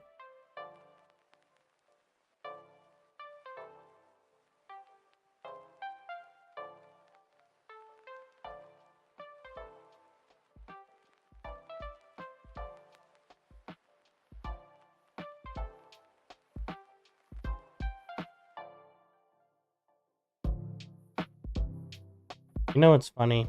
They're like, oh, here's a video on how the chicks sound, but every single time I listen to a baby chicken, they all sound the exact same to me.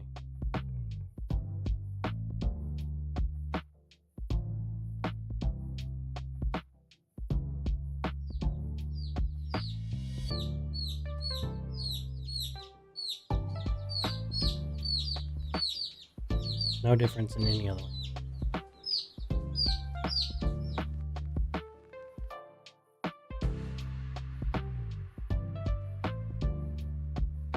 But the plan is, once they are here, I plan on putting a camera on them and then let that just play out.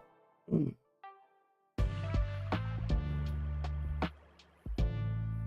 then you see the chickens run around and grow and all that other stuff. If I can,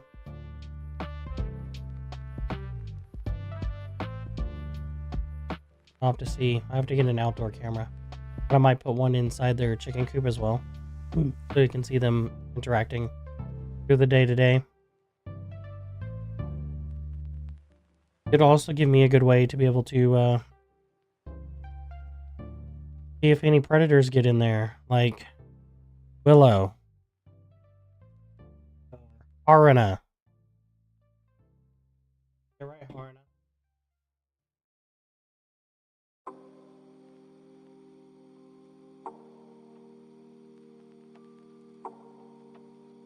Still empty.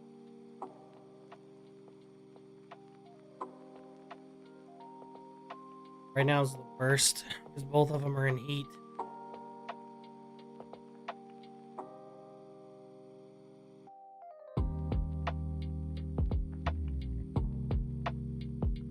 One of the worst things. Female dogs. They both need to be fixed. It's on my to-do list, but I haven't got around to it yet.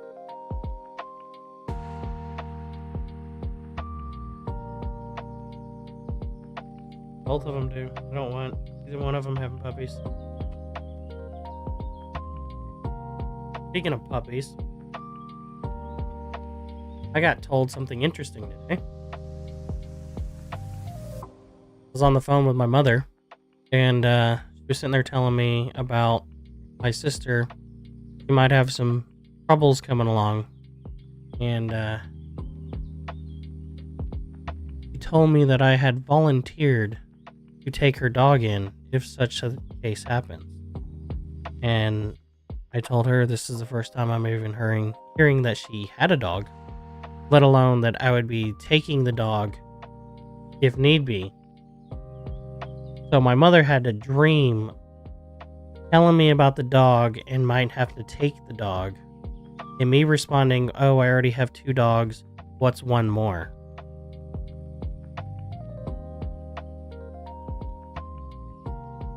So she's done told people that I was willing to take the dog before I even knew the dog existed.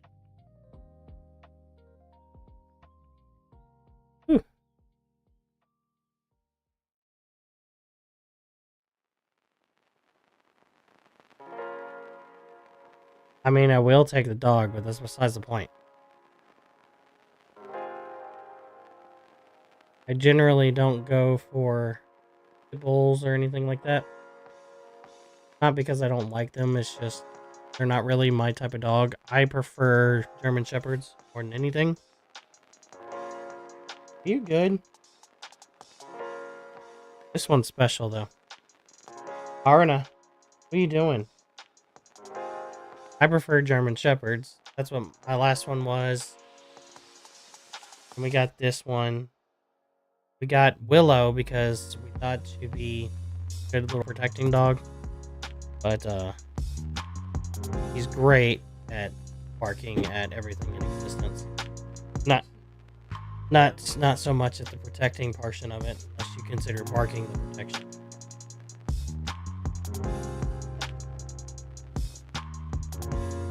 Absolutely.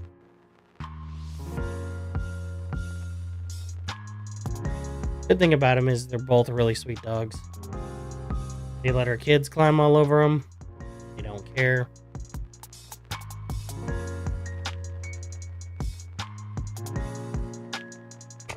There is Willow.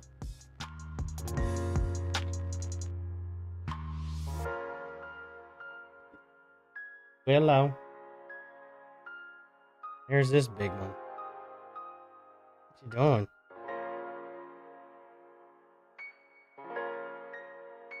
Willow is not a German Shepherd, as you can see. She's white. He is a Great Pyrenees. Alarm's going off. All the lovin's you get. I got bread to go do. Alright. You can switch back over to the other camera.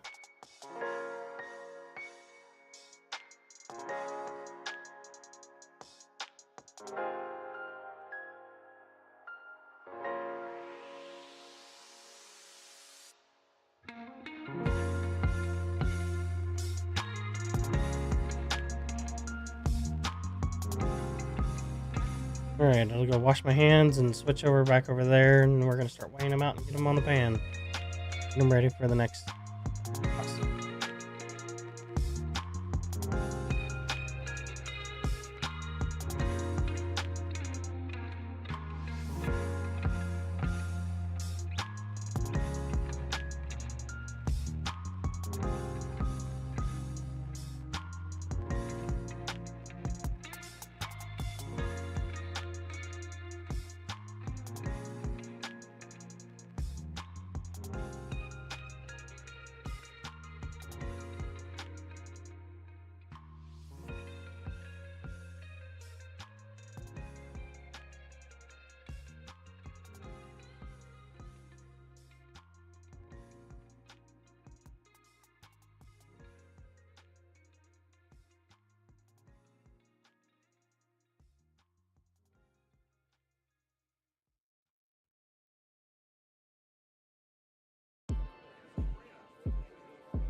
I guess it looks like I accidentally had the the audio turned off, which is fine.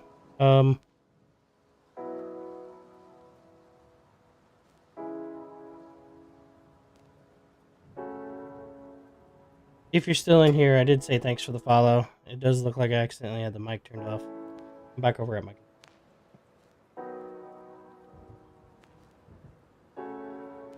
Oh.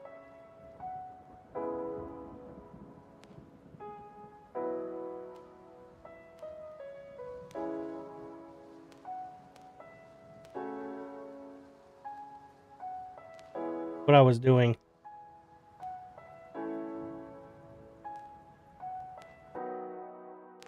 was I was cutting up all the dough to about 100 grams.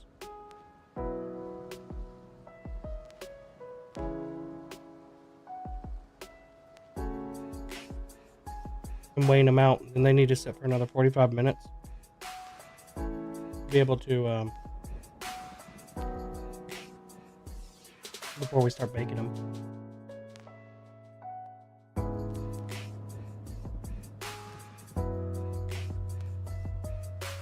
I should stop drinking tea. You can get some.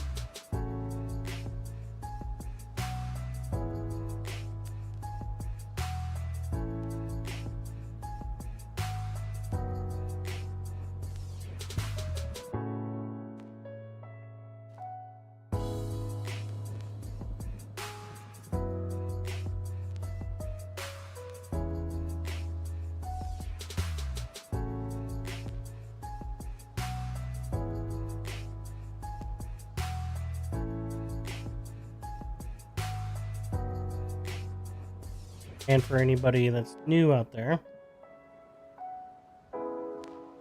my wife and I started a YouTube channel. That's currently kind of what we're streaming for.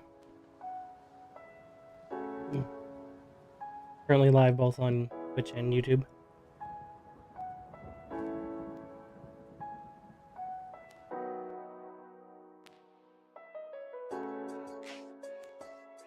Haven't 100% gotten into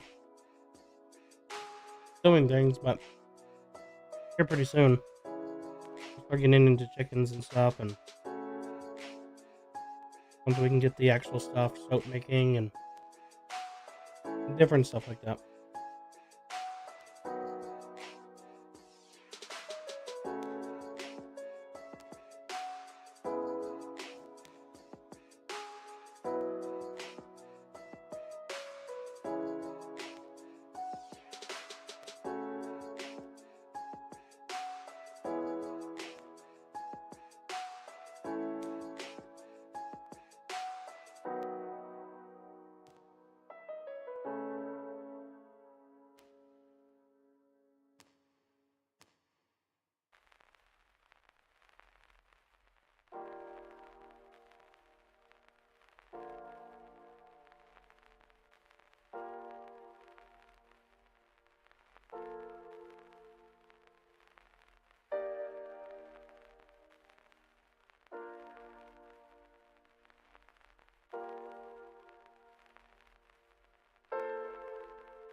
And once again, there. So for whatever reason, I wasn't logged into Twitch chat. We'll deal with that later. Because I need access to my phone and I can't do that right now. 'Cause my phone is currently doing that.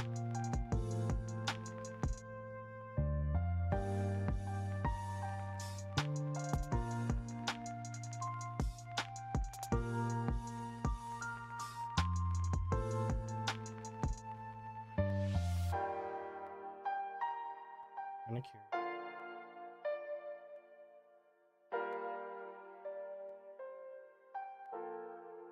Where to?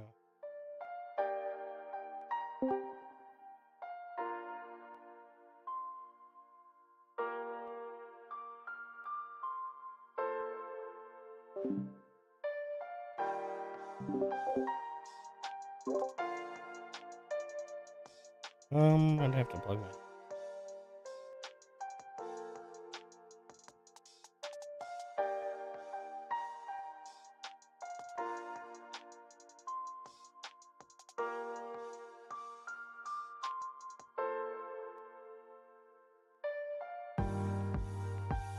I doubt anyone will pop in.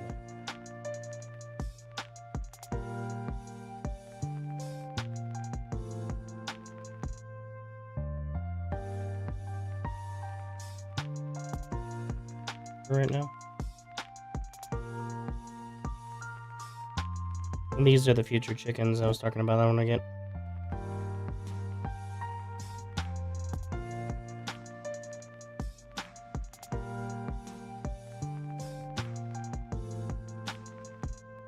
I need a table.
I think I'm good on all that.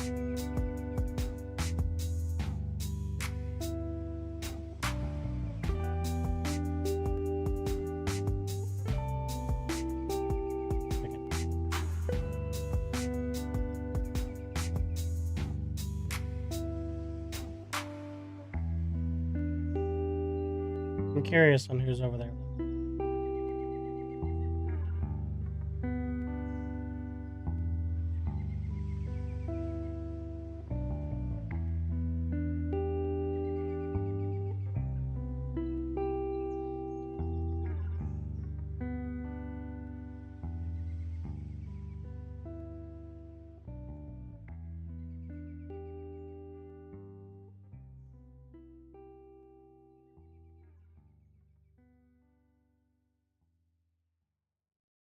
On Mars. Not saying anything. One of them might actually already be passed out, to be perfectly honest.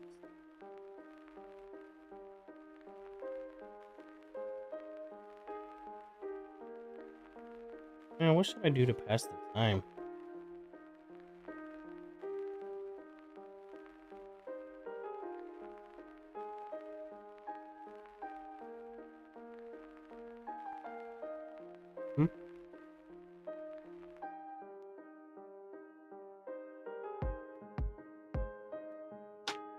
I'm gonna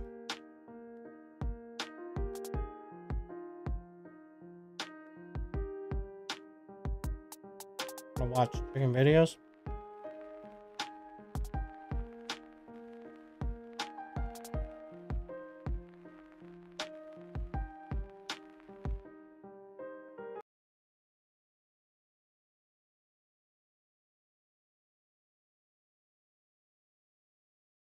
Let me think.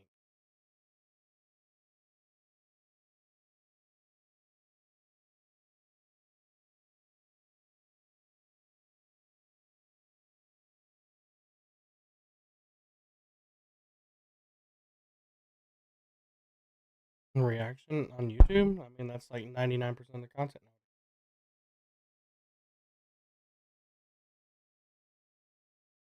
No, they're still on there, but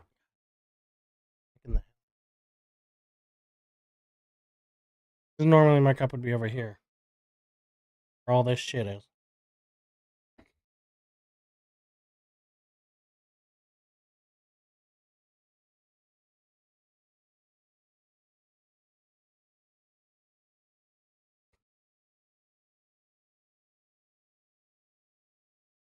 Oh, there was something I was watching.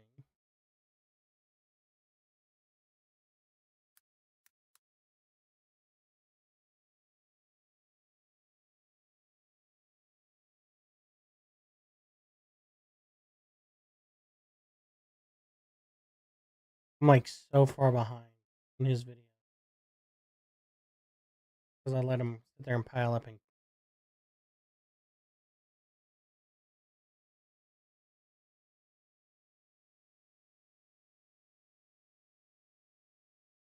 I don't know how familiar blah with this channel.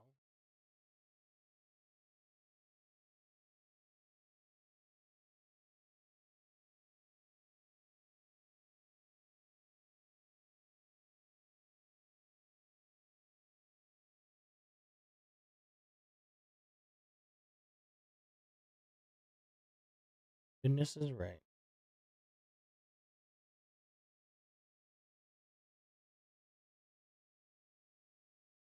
Yeah, we should turn the lights off.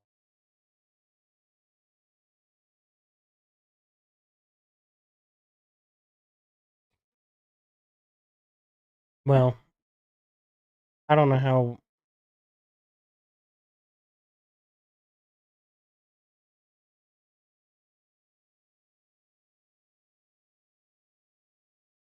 Is that bright enough?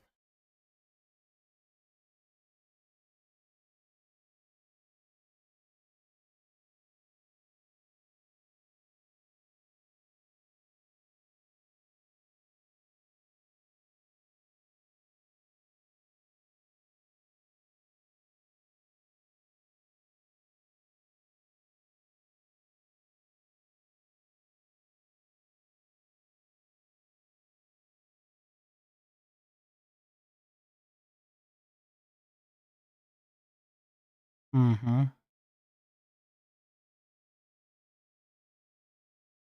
That adds a little bit of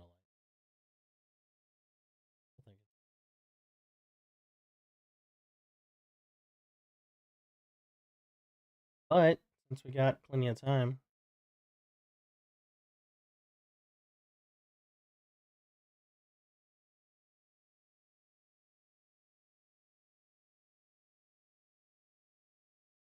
yeah, Jennifer.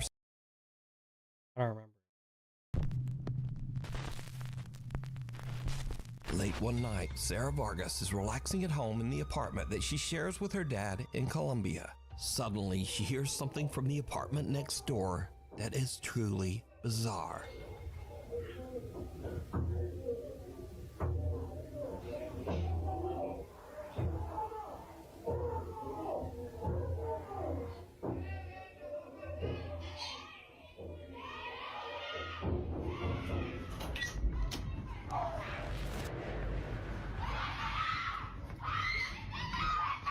Oh yeah, I remember.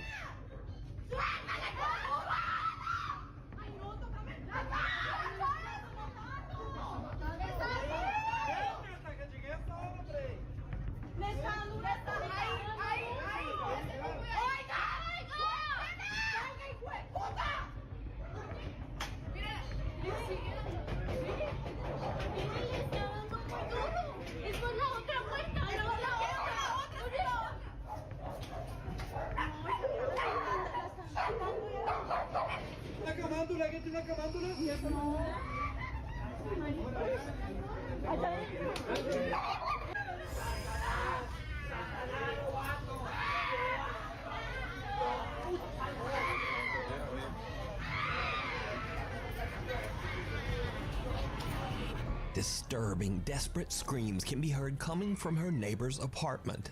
Shocked witnesses on the street are quick to call police, worried that it might be a case of domestic violence. But then the story takes a very strange turn, because the policeman asked people down on the street for rosary beads, an object often used in Catholic prayer. And then, oddly, police call in a Catholic nun for support. Siguieron, obviamente, como que llamaron a alguien, llamaron a una monja para que les ayudara. Because you see, all of this noise is actually coming from an exorcism that is taking place right next door. Sarah discovers that two girls were playing around with the Ouija board when suddenly one of the girls becomes very violent and starts vomiting up some kind of dark matter, almost like dirt. La chica empezó como a vomitar tierra, I just como love vomitar oscuro. Ouija The board. family believes that the girl might be possessed by an evil entity. I mean, and apparently, the police Oh, always fuck with agreed. the Ouija board.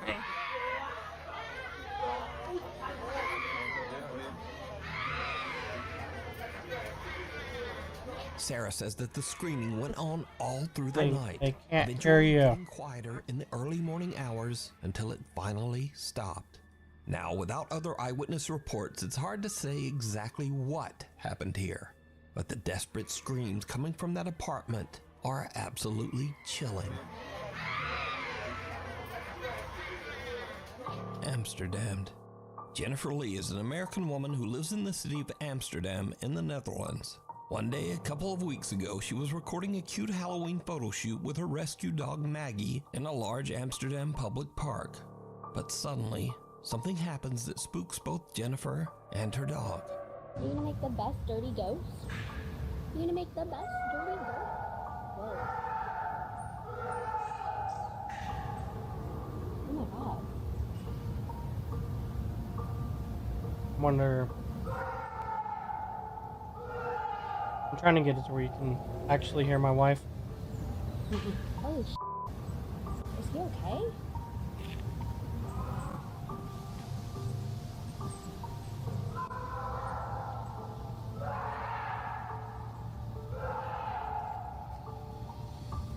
But we also don't want it picking up everything else.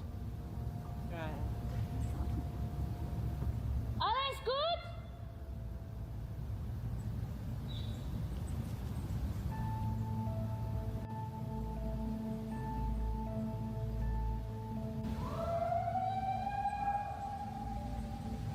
What was supposed to be a fun little photo for Halloween turns into a living nightmare when Jennifer hears loud screaming and yelling coming from somewhere in or near the large park. You're gonna make the best dirty ghost? Whoa. Jennifer says that she searched the area for the source of the bizarre wailing, worried that someone might be in trouble or experiencing a mental health crisis. She even contacted local Typical police. white person. So my first reaction when I hear someone screaming like that is I want to go to help them. And additionally, I used to be an EMT. So like when I hear someone screaming like that, I want to help if I'm able to. So logically, I understand that everyone was like, you should leave. I would have left. But also like, I don't know, it makes me wonder if that was me screaming in the woods, would anyone have come for me? No one else stopped. No one else. Unfortunately, no one was found. So the creepy screaming remains a mystery to this day. The White Lagenbothy.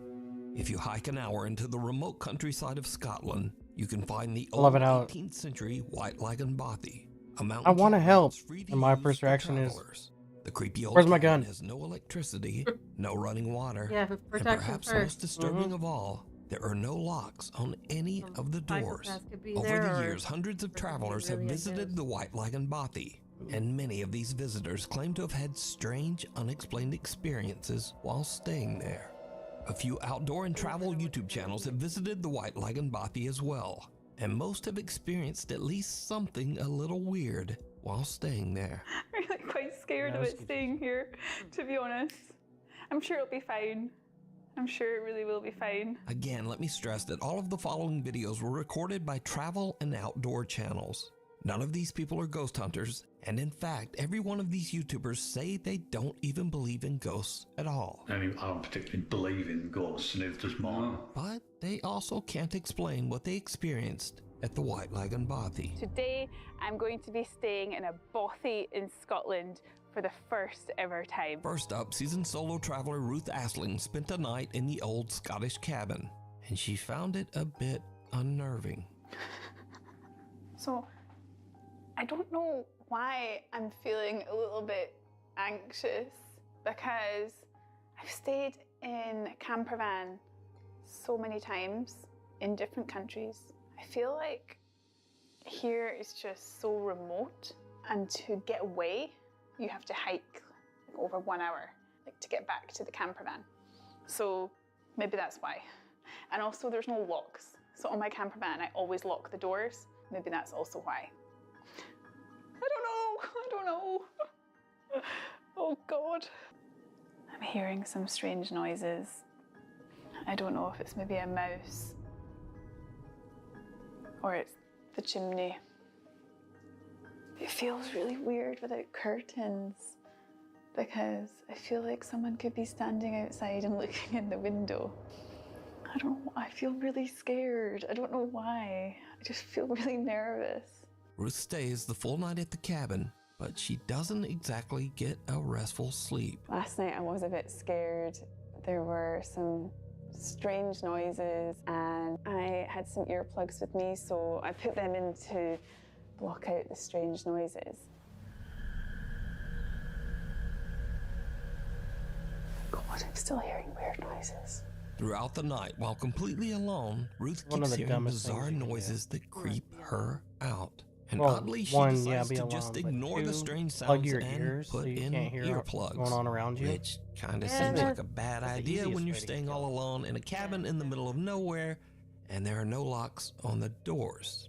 But to each their own. Bye-bye, Bothy. Next up, a camper that goes by the name Happy Hippie who says that he does not believe in ghosts or the paranormal has a similar creepy experience. I've set up my bed for the night. Gonna get the fire on when it gets darker.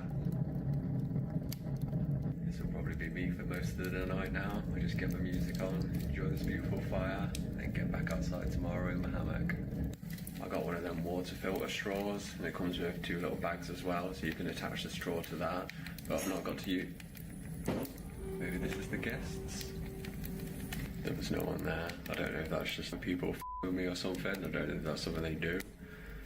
But I don't think it would be that family. It was just a dad and his daughter and son. Oh well, we'll see. It was just knocking on the door again, and then I went out, but there was no one there, so I don't know what's going on, but I've heard of any haunted bobbies or anything. I've never had weird shit. Go up all night. Just wanted a nice little bobby night. If you've watched all my videos before, you know I don't do shit like this.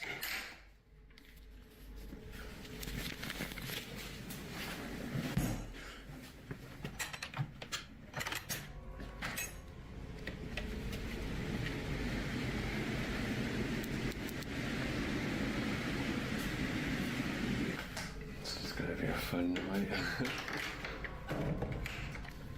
I'm now walking around in the other room, and then I go in there, and it just stops.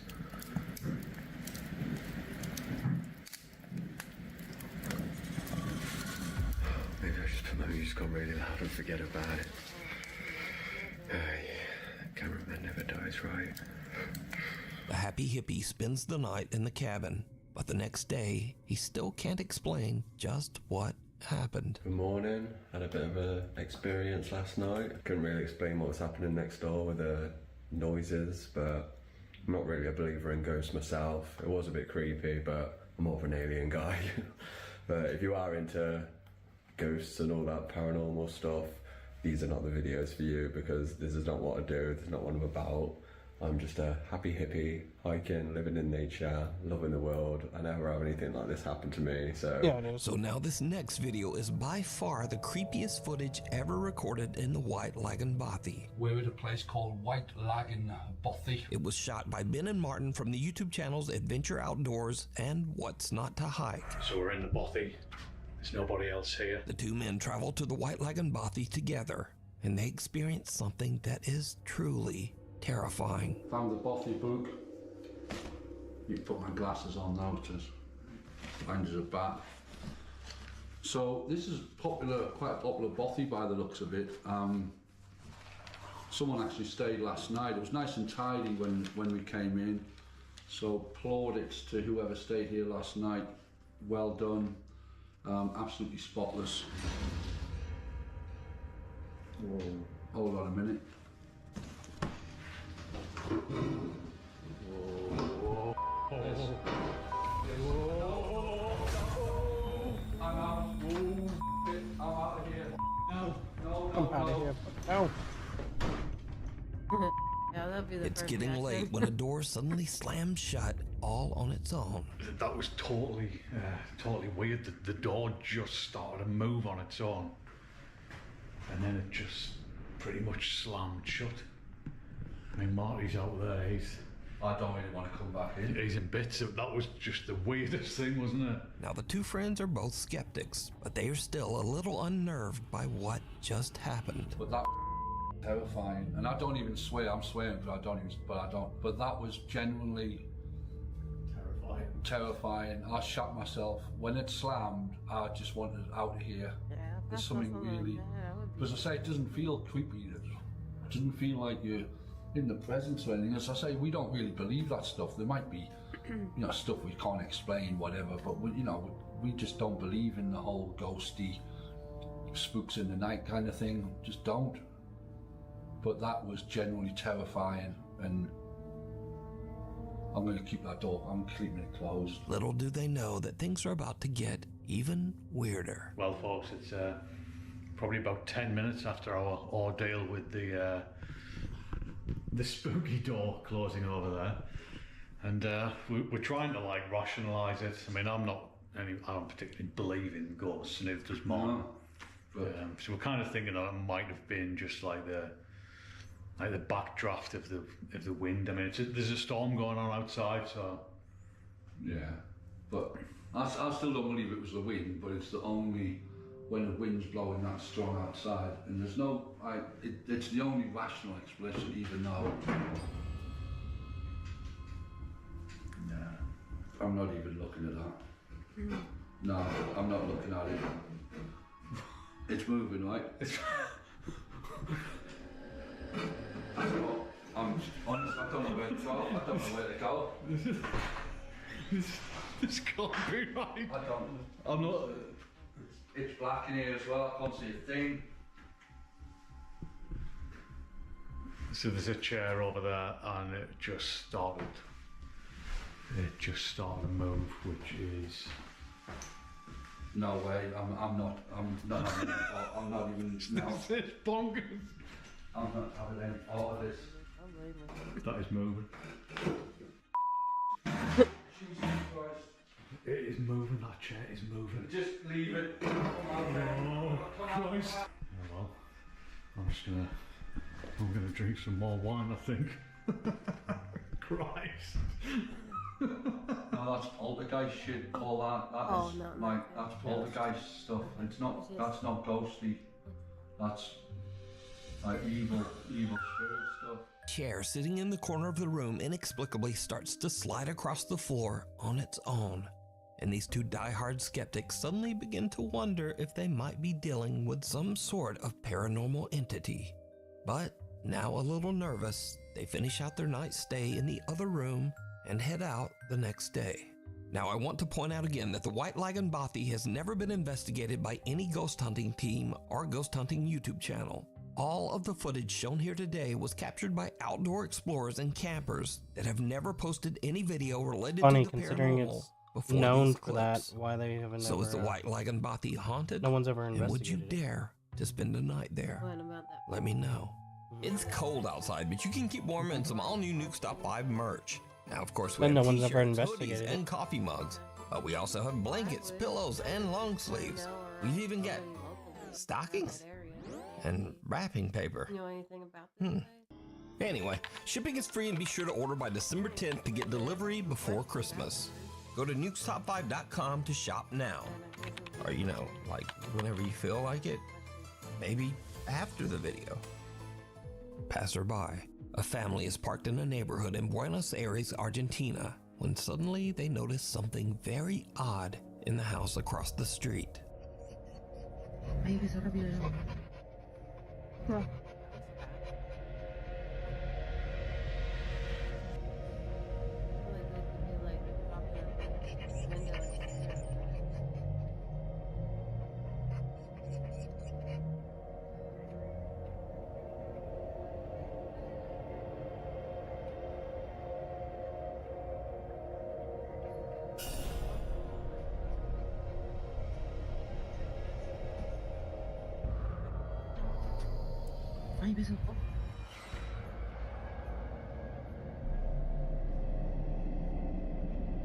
No, no es normal eso. No.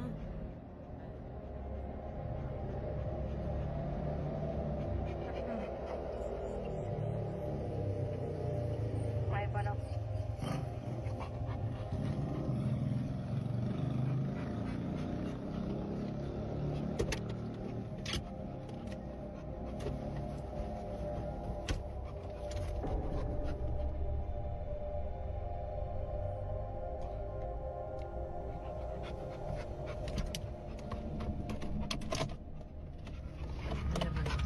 Good job, doggy.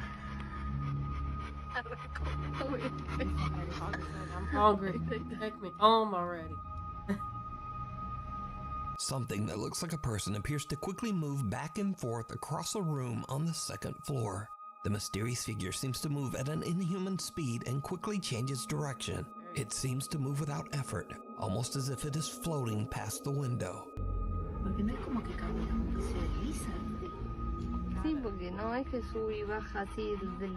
The family dog is very anxious and pants as the family watches the window, trying to figure out just what it is that they're seeing. So what do you think this is, moving back and forth at such a fast speed? Let me know. Watcher. German urban explorer Toby from the YouTube channel Unknown Worlds is traveling through Sweden when he finds an old abandoned house in the middle of the woods. It's getting late, but Toby decides to investigate the creepy old house. It did not go well.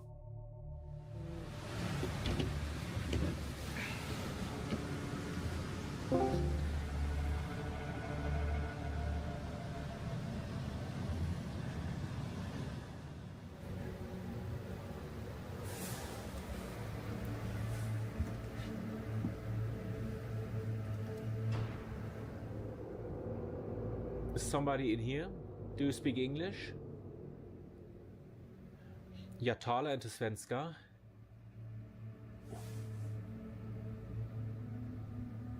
Oh mein Gott. Yep.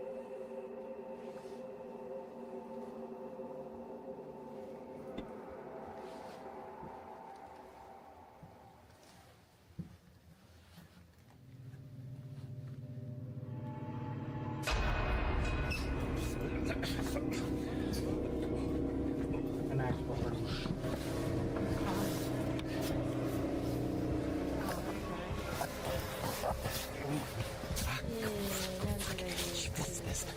Yeah, the creepiest thing you can find in an abandoned house is an actual. Oh mein Gott. Oh mein. Oh Scheiße. Oh mein Gott. I mean, it's generally a mein homeless Gott. person. Das, oh mein, das war, das kann doch nur ein Mensch gewesen sein. Ach du Scheiße. As Toby looks inside one of the bedrooms, he spots someone in his thermal imaging camera who is just staring right back at him. Understandably, Toby is freaked out. He just makes a run for it out of the house and drives away. Later, when Toby uploads his video to his YouTube channel, Viewers point out that the creepy stranger might have been watching him even before he entered the house. Wollen wir erstmal durch die Wärmebildkamera gucken, ob wir hier eventuell jetzt schon etwas sehen. So, ja. Das sieht jetzt natürlich nicht so vertrauenserweckend aus. Laut Wärmebildkamera ist es an den ganzen Öffnungen vom Haus sehr viel wärmer als draußen. Zumindest laut den Farben. Gucken wir jetzt aber mal explizit, sehen wir, an den Kaltstellen sind es 7 Grad und an den warmen sind es 9. Das heißt, es könnte eventuell auch ein Trugschluss sein. Ich werde jetzt hier erstmal gucken. Now, I think it's safe to say that going into an abandoned house all by yourself is always a bad idea. Not because of ghosts, but because of something scarier and much more dangerous. Real people who might be inside and who really don't want you there. Thankfully, Toby made it home safe, but this disturbing situation could have turned out much worse. Play dead. Trent Williams is away on a trip with a friend and staying at an old Airbnb cabin on Skaneateles Lake in upstate New York. Once they arrive, the two friends realize that the cabin has a pretty dark history. Okay, I usually do not, or I never have believed in like haunted stuff, okay? But I'm out at Skaneateles Lake, the Fingers Lakes in upstate New York. And the Airbnb I'm staying at, the guy did say, just FYI, we do have people say that they hear a piano play at night. And I thought it was bullshit. And I swear to God, I've heard it. It plays. There's a walk over here. So in case I die, I have a documentation of it, okay? It's an old house. It's on a beautiful lake, though. But I did find out the daughter, the guy who owns the place, daughter died in a car wreck. And her ashes are on the piano. God, I get chills. But that's the piano. And it plays at night, and it freaks me out. I have chill bumps just being in this room. I do not get a good vibe. With a creepy story like that, it's no wonder that the two guys get a little bit freaked out when late at night, they start to hear random keys playing on the piano in the living room. Yeah, I can't do this shit. It's so scary. No, you go in there with me. Yes. You have to go first. Stay behind me, you. It keeps playing, I swear. No, dude, I'm not going up in that. It's this piano, I swear to God it is. No, dude, you got me up. If I die, I swear, I will. Oh, God. I mean, I hope so.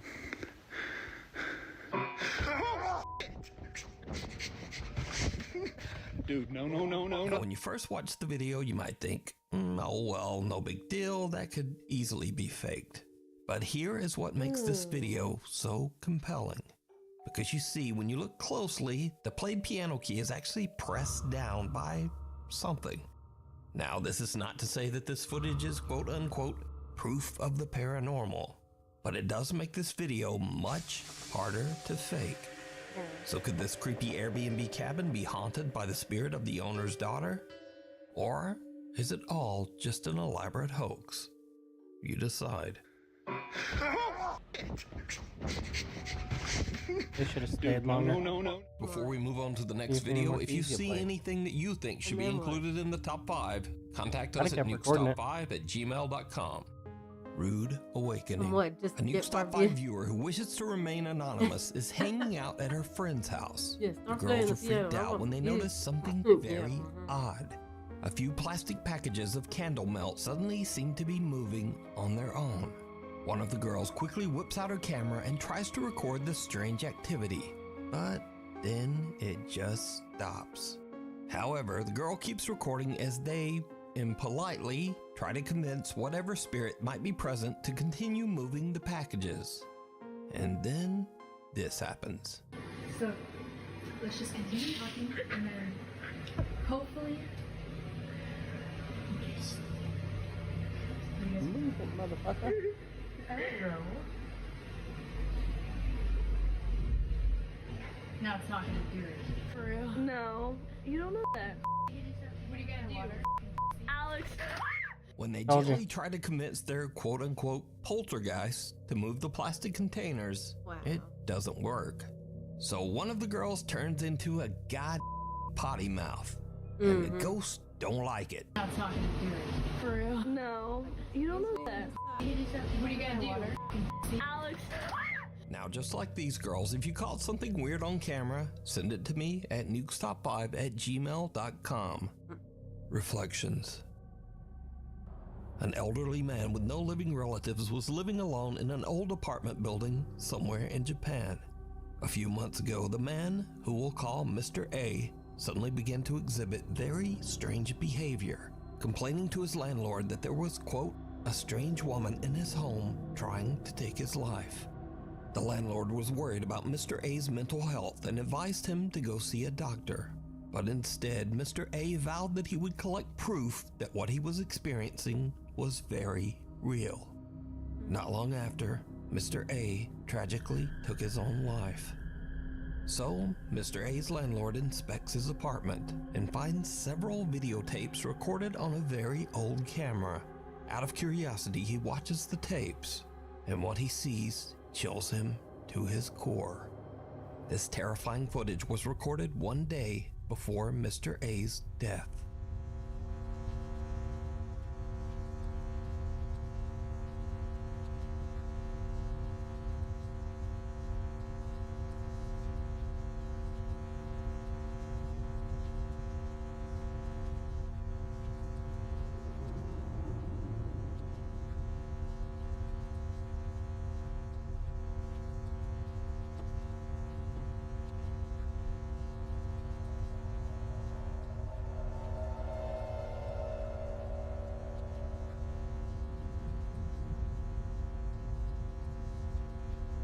Can we get some more pixels?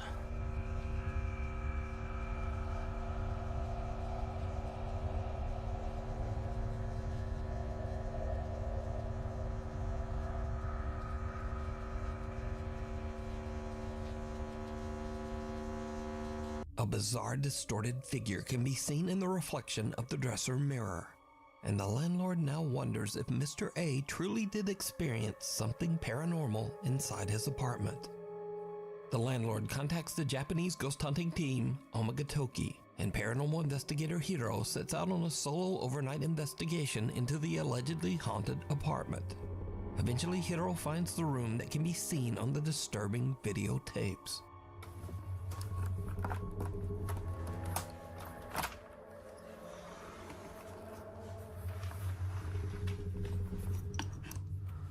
Oh damn, I was just sitting here thinking. I don't have a brush to brush the egg wash on. So I might just skip it this time. They won't be as pretty, but they'll still be edible. The investigator finds the dresser seen in the old camera footage, but the mirror is gone. A few hours later, and Hiro finally finds the missing mirror. What happens next is downright creepy.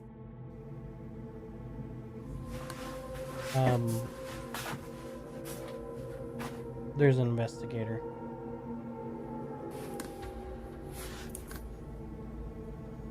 He found the dresser, but he couldn't find the mirror, and then he just found the mirror.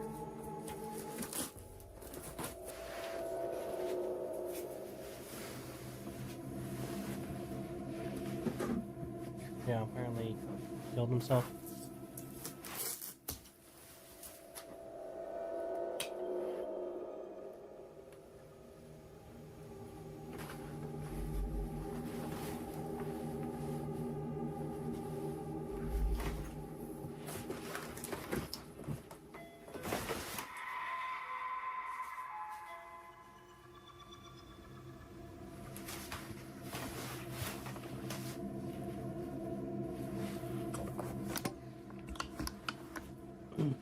So he's been walking around looking for this mirror. He finally found it, and when he goes down to wrap it, he now hears someone ringing the doorbell.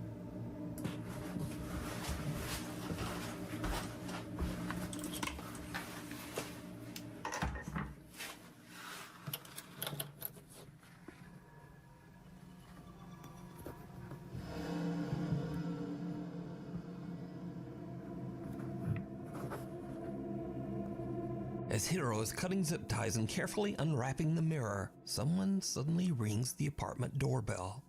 And there's no one there. But, did you see it?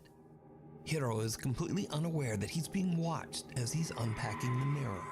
And the figure watching him looks exactly like the disturbing entity from Mr. A's grainy home video. Hiro tries using Mr. A's old camera in an attempt to capture anything resembling what Mr. A recorded the day before his death.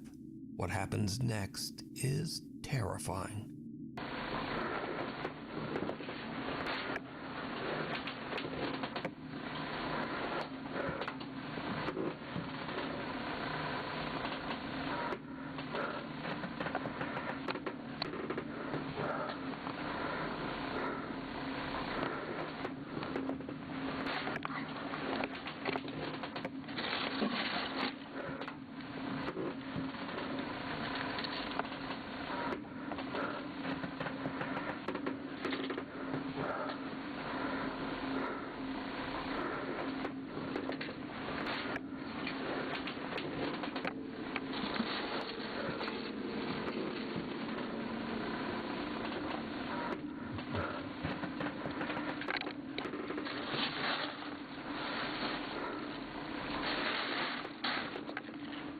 Hiro finds another tape dumped in the trash. But again, did you see it? When slowed down for just a few frames of the footage, two little pale hands can be seen pressed against the floor right beside Hiro.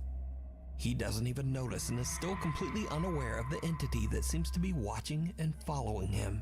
Hiro decides to watch the tape that he recovered from the trash, and it makes his blood run cold.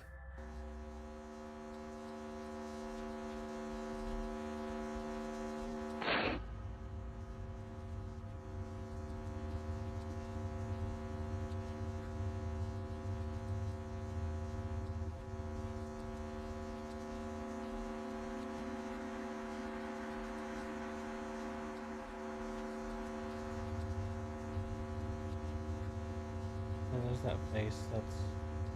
The camera seems to spin Been around down by there. itself before the same weird distorted face can be seen peeking out at the very bottom of a doorway. Creeped out by the footage, Hiro decides to leave. He thinks that he didn't capture any kind of proof that Mr. A's apartment is haunted. But when he reviews his footage later, he realizes that the entire time he was in the apartment, the same eerie entity was watching him. You can see this entire investigation over on the YouTube channel Omagatoki Film. Scary moments. These next creepy videos are a little different from what I usually feature because they are definitely scary videos and very entertaining in my opinion, but they are also just kind of silly. So, a man wakes up his grandpa after he hears the unsettling sound of someone whistling downstairs in their home. What happens next is, well, just watch. Tranquilo, mijo. Deja ver qué pasa. El Señor está con nosotros. No tengas miedo. Deja ver qué pasa. Deja ir a ver.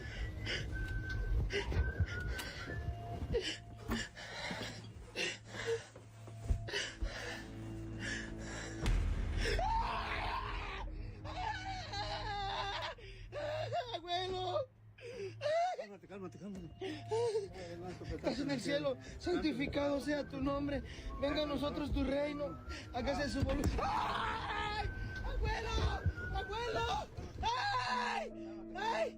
¡Ábrele, ábrele! A ver quién es. ¡Ábrele, ábrele! ¡Ábrele! No pasa nada. No pasa nada. ¡Ay, abuelo! No hay nada, no hay nada. A ver, ven, fíjate. Ven, fíjate. ¡Ay! ¡Otra vez, abuelo! ¡Es un pinche mono! ¡Abuelo! ¡Ciérrale, ciérrale, ciérrale, ciérrale! ¡Llámale a la policía! ¡Saca tu teléfono!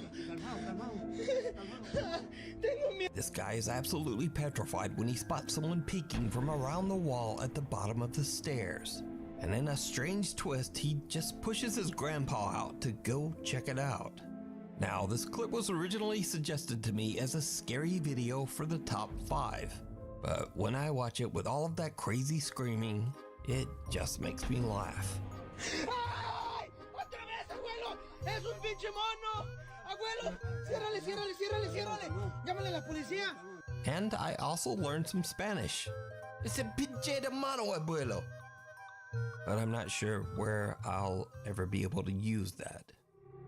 Anyway, in another very odd clip, a group of women are walking home late at night when they get the scare of a lifetime.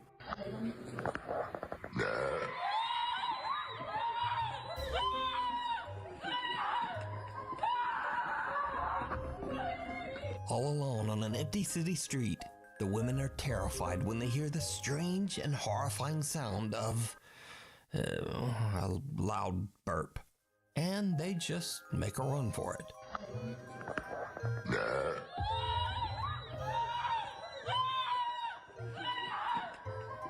Oh my. But true fear can also strike right in your home, especially if you've watched a few too many horror movies.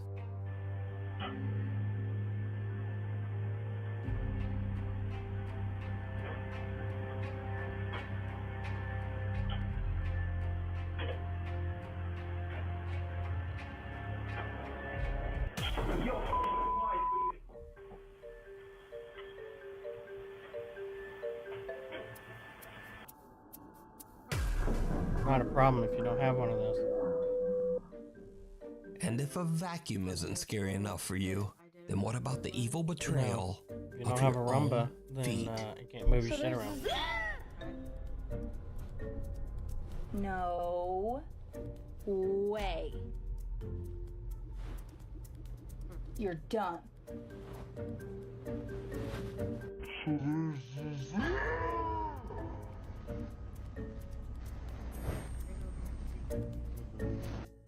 You saw something flicker in the mirror. You set a timer for those. How long is this supposed to be? Well, I don't know how golden brown they're gonna get because of we don't have the egg wash on them. So just till they look good, I guess.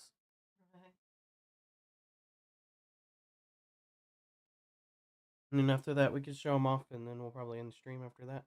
Yeah. Because there's no way that we'll be here long enough for the pulled pork. That's not going to be done until Later on. hours and hours from now. Probably like 10, Yeah. 9, something like that. Yeah. A long time.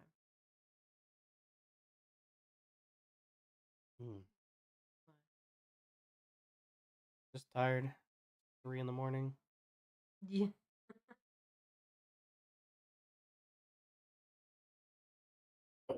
Might be the pellets are low. Let me go look.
for a little bit.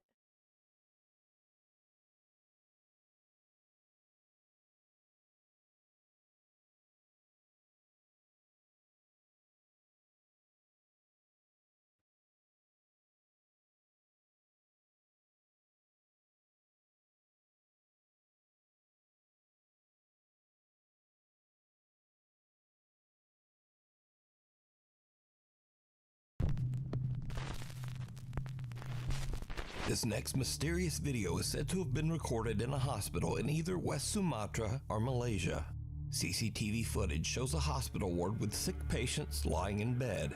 But there's something else in the footage that is truly terrifying. Wow.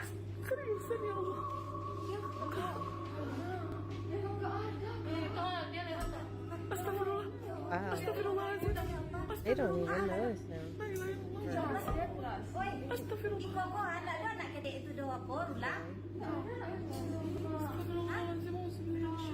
What appears to be a small shadow figure about the size of a child can be seen standing next to one of the beds. Hospital visitors can be seen walking right through the apparition as if it's not even there.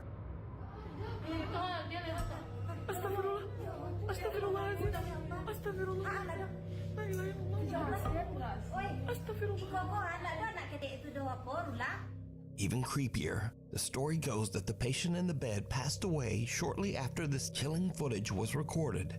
It makes you wonder, did something come to visit them before they passed? Or maybe something came to take them away. You decide. St. Andrew's Church. Stealth camper Chris from the YouTube channel Blot Outdoors Show sets out with his friend Mick on an overnight adventure to the abandoned St. Andrew's Church in Consett, England. The church was built in 1769, and it's been abandoned for nearly 50 years. We're going to do a stealth camp right next to this old, spooky, abandoned church. It's been abandoned since like the 1970s. Now, it should be mentioned that Chris is not a ghost hunter, nor has he ever uploaded any videos related to the paranormal. In fact, he says he's a skeptic and doesn't really get spooked by that sort of thing. I mean, I'm very skeptical of that kind of stuff, so I'm not going to try and condingo, use mandingos, if you know what I'm talking about. Now, to make this even creepier, the church is surrounded by an old graveyard. So Chris and Mick set up their tent amongst the graves and relax. Soon it gets dark, and then the two guys decide to take a peek inside the old church. Ooh, you get the crazy. There we go, folks.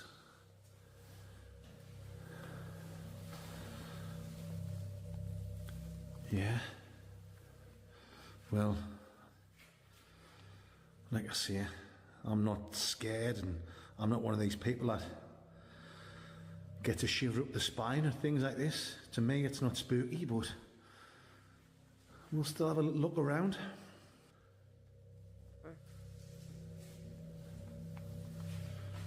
Like I say, guys, it's been abandoned since the 1970s. Obviously, they must leave the door open now and again.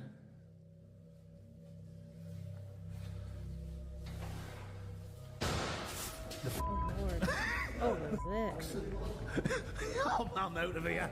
That was a bang. Sorry, guys. He's like, I'm out. What the was that?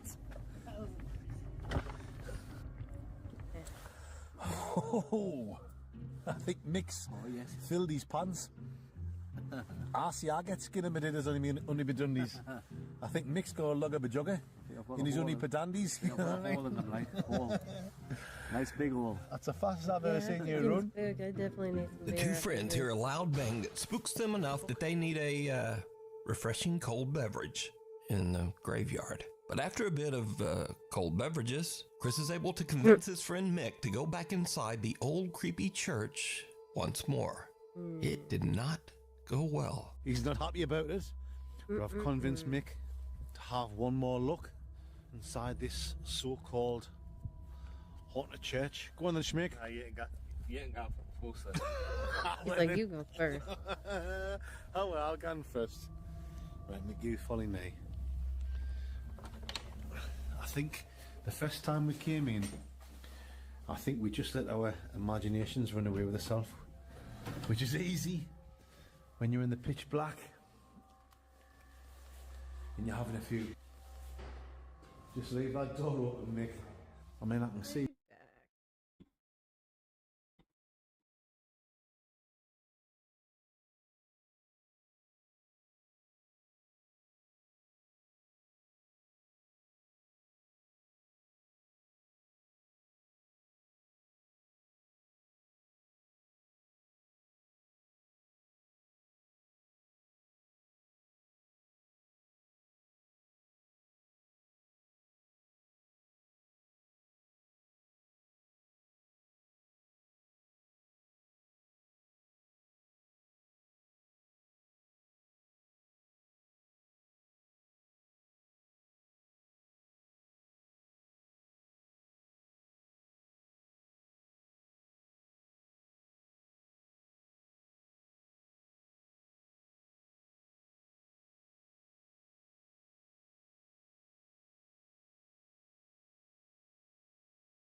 I'm going to show you the buns real quick, and then we're probably going to call it.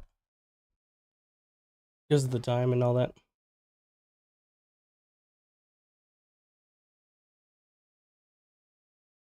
But those are the finished buns. Just came out of the oven. Now we just let them cool until room temperature, and then we'll take them, we'll throw them inside of a Ziploc bag or something to keep them fresh for a little bit. And then we'll be taking them off. Usually they're a little more golden because we brush them with an egg wash, but since we don't have a brush currently, we need to go get another one. So we'll have to do that next time. But this is fine. Quick little buns. The pork shoulder is currently sitting at about 101, about 165 ish. I'll be able to pull it off and wrap it up, but at this time it's gonna be a while before we get up to that point. But for that, I'm gonna go ahead and call it for the night, and maybe we can do another stream at some point, or hopefully we can get some other things going. We still got a lot of stuff we got to do for the chickens to get them ready, so we can do some stuff with that. Just getting free time to do it has been the problem. But here pretty soon, if I don't have that brooder ready by the time we get the chicks here, I'm going to be rushing to get it working when they get here, and I can't be doing that. But for now, I'm going to go ahead and call it. Thank you for coming and hanging out with us for a little bit while we did a little prep work. But I will see y'all another time.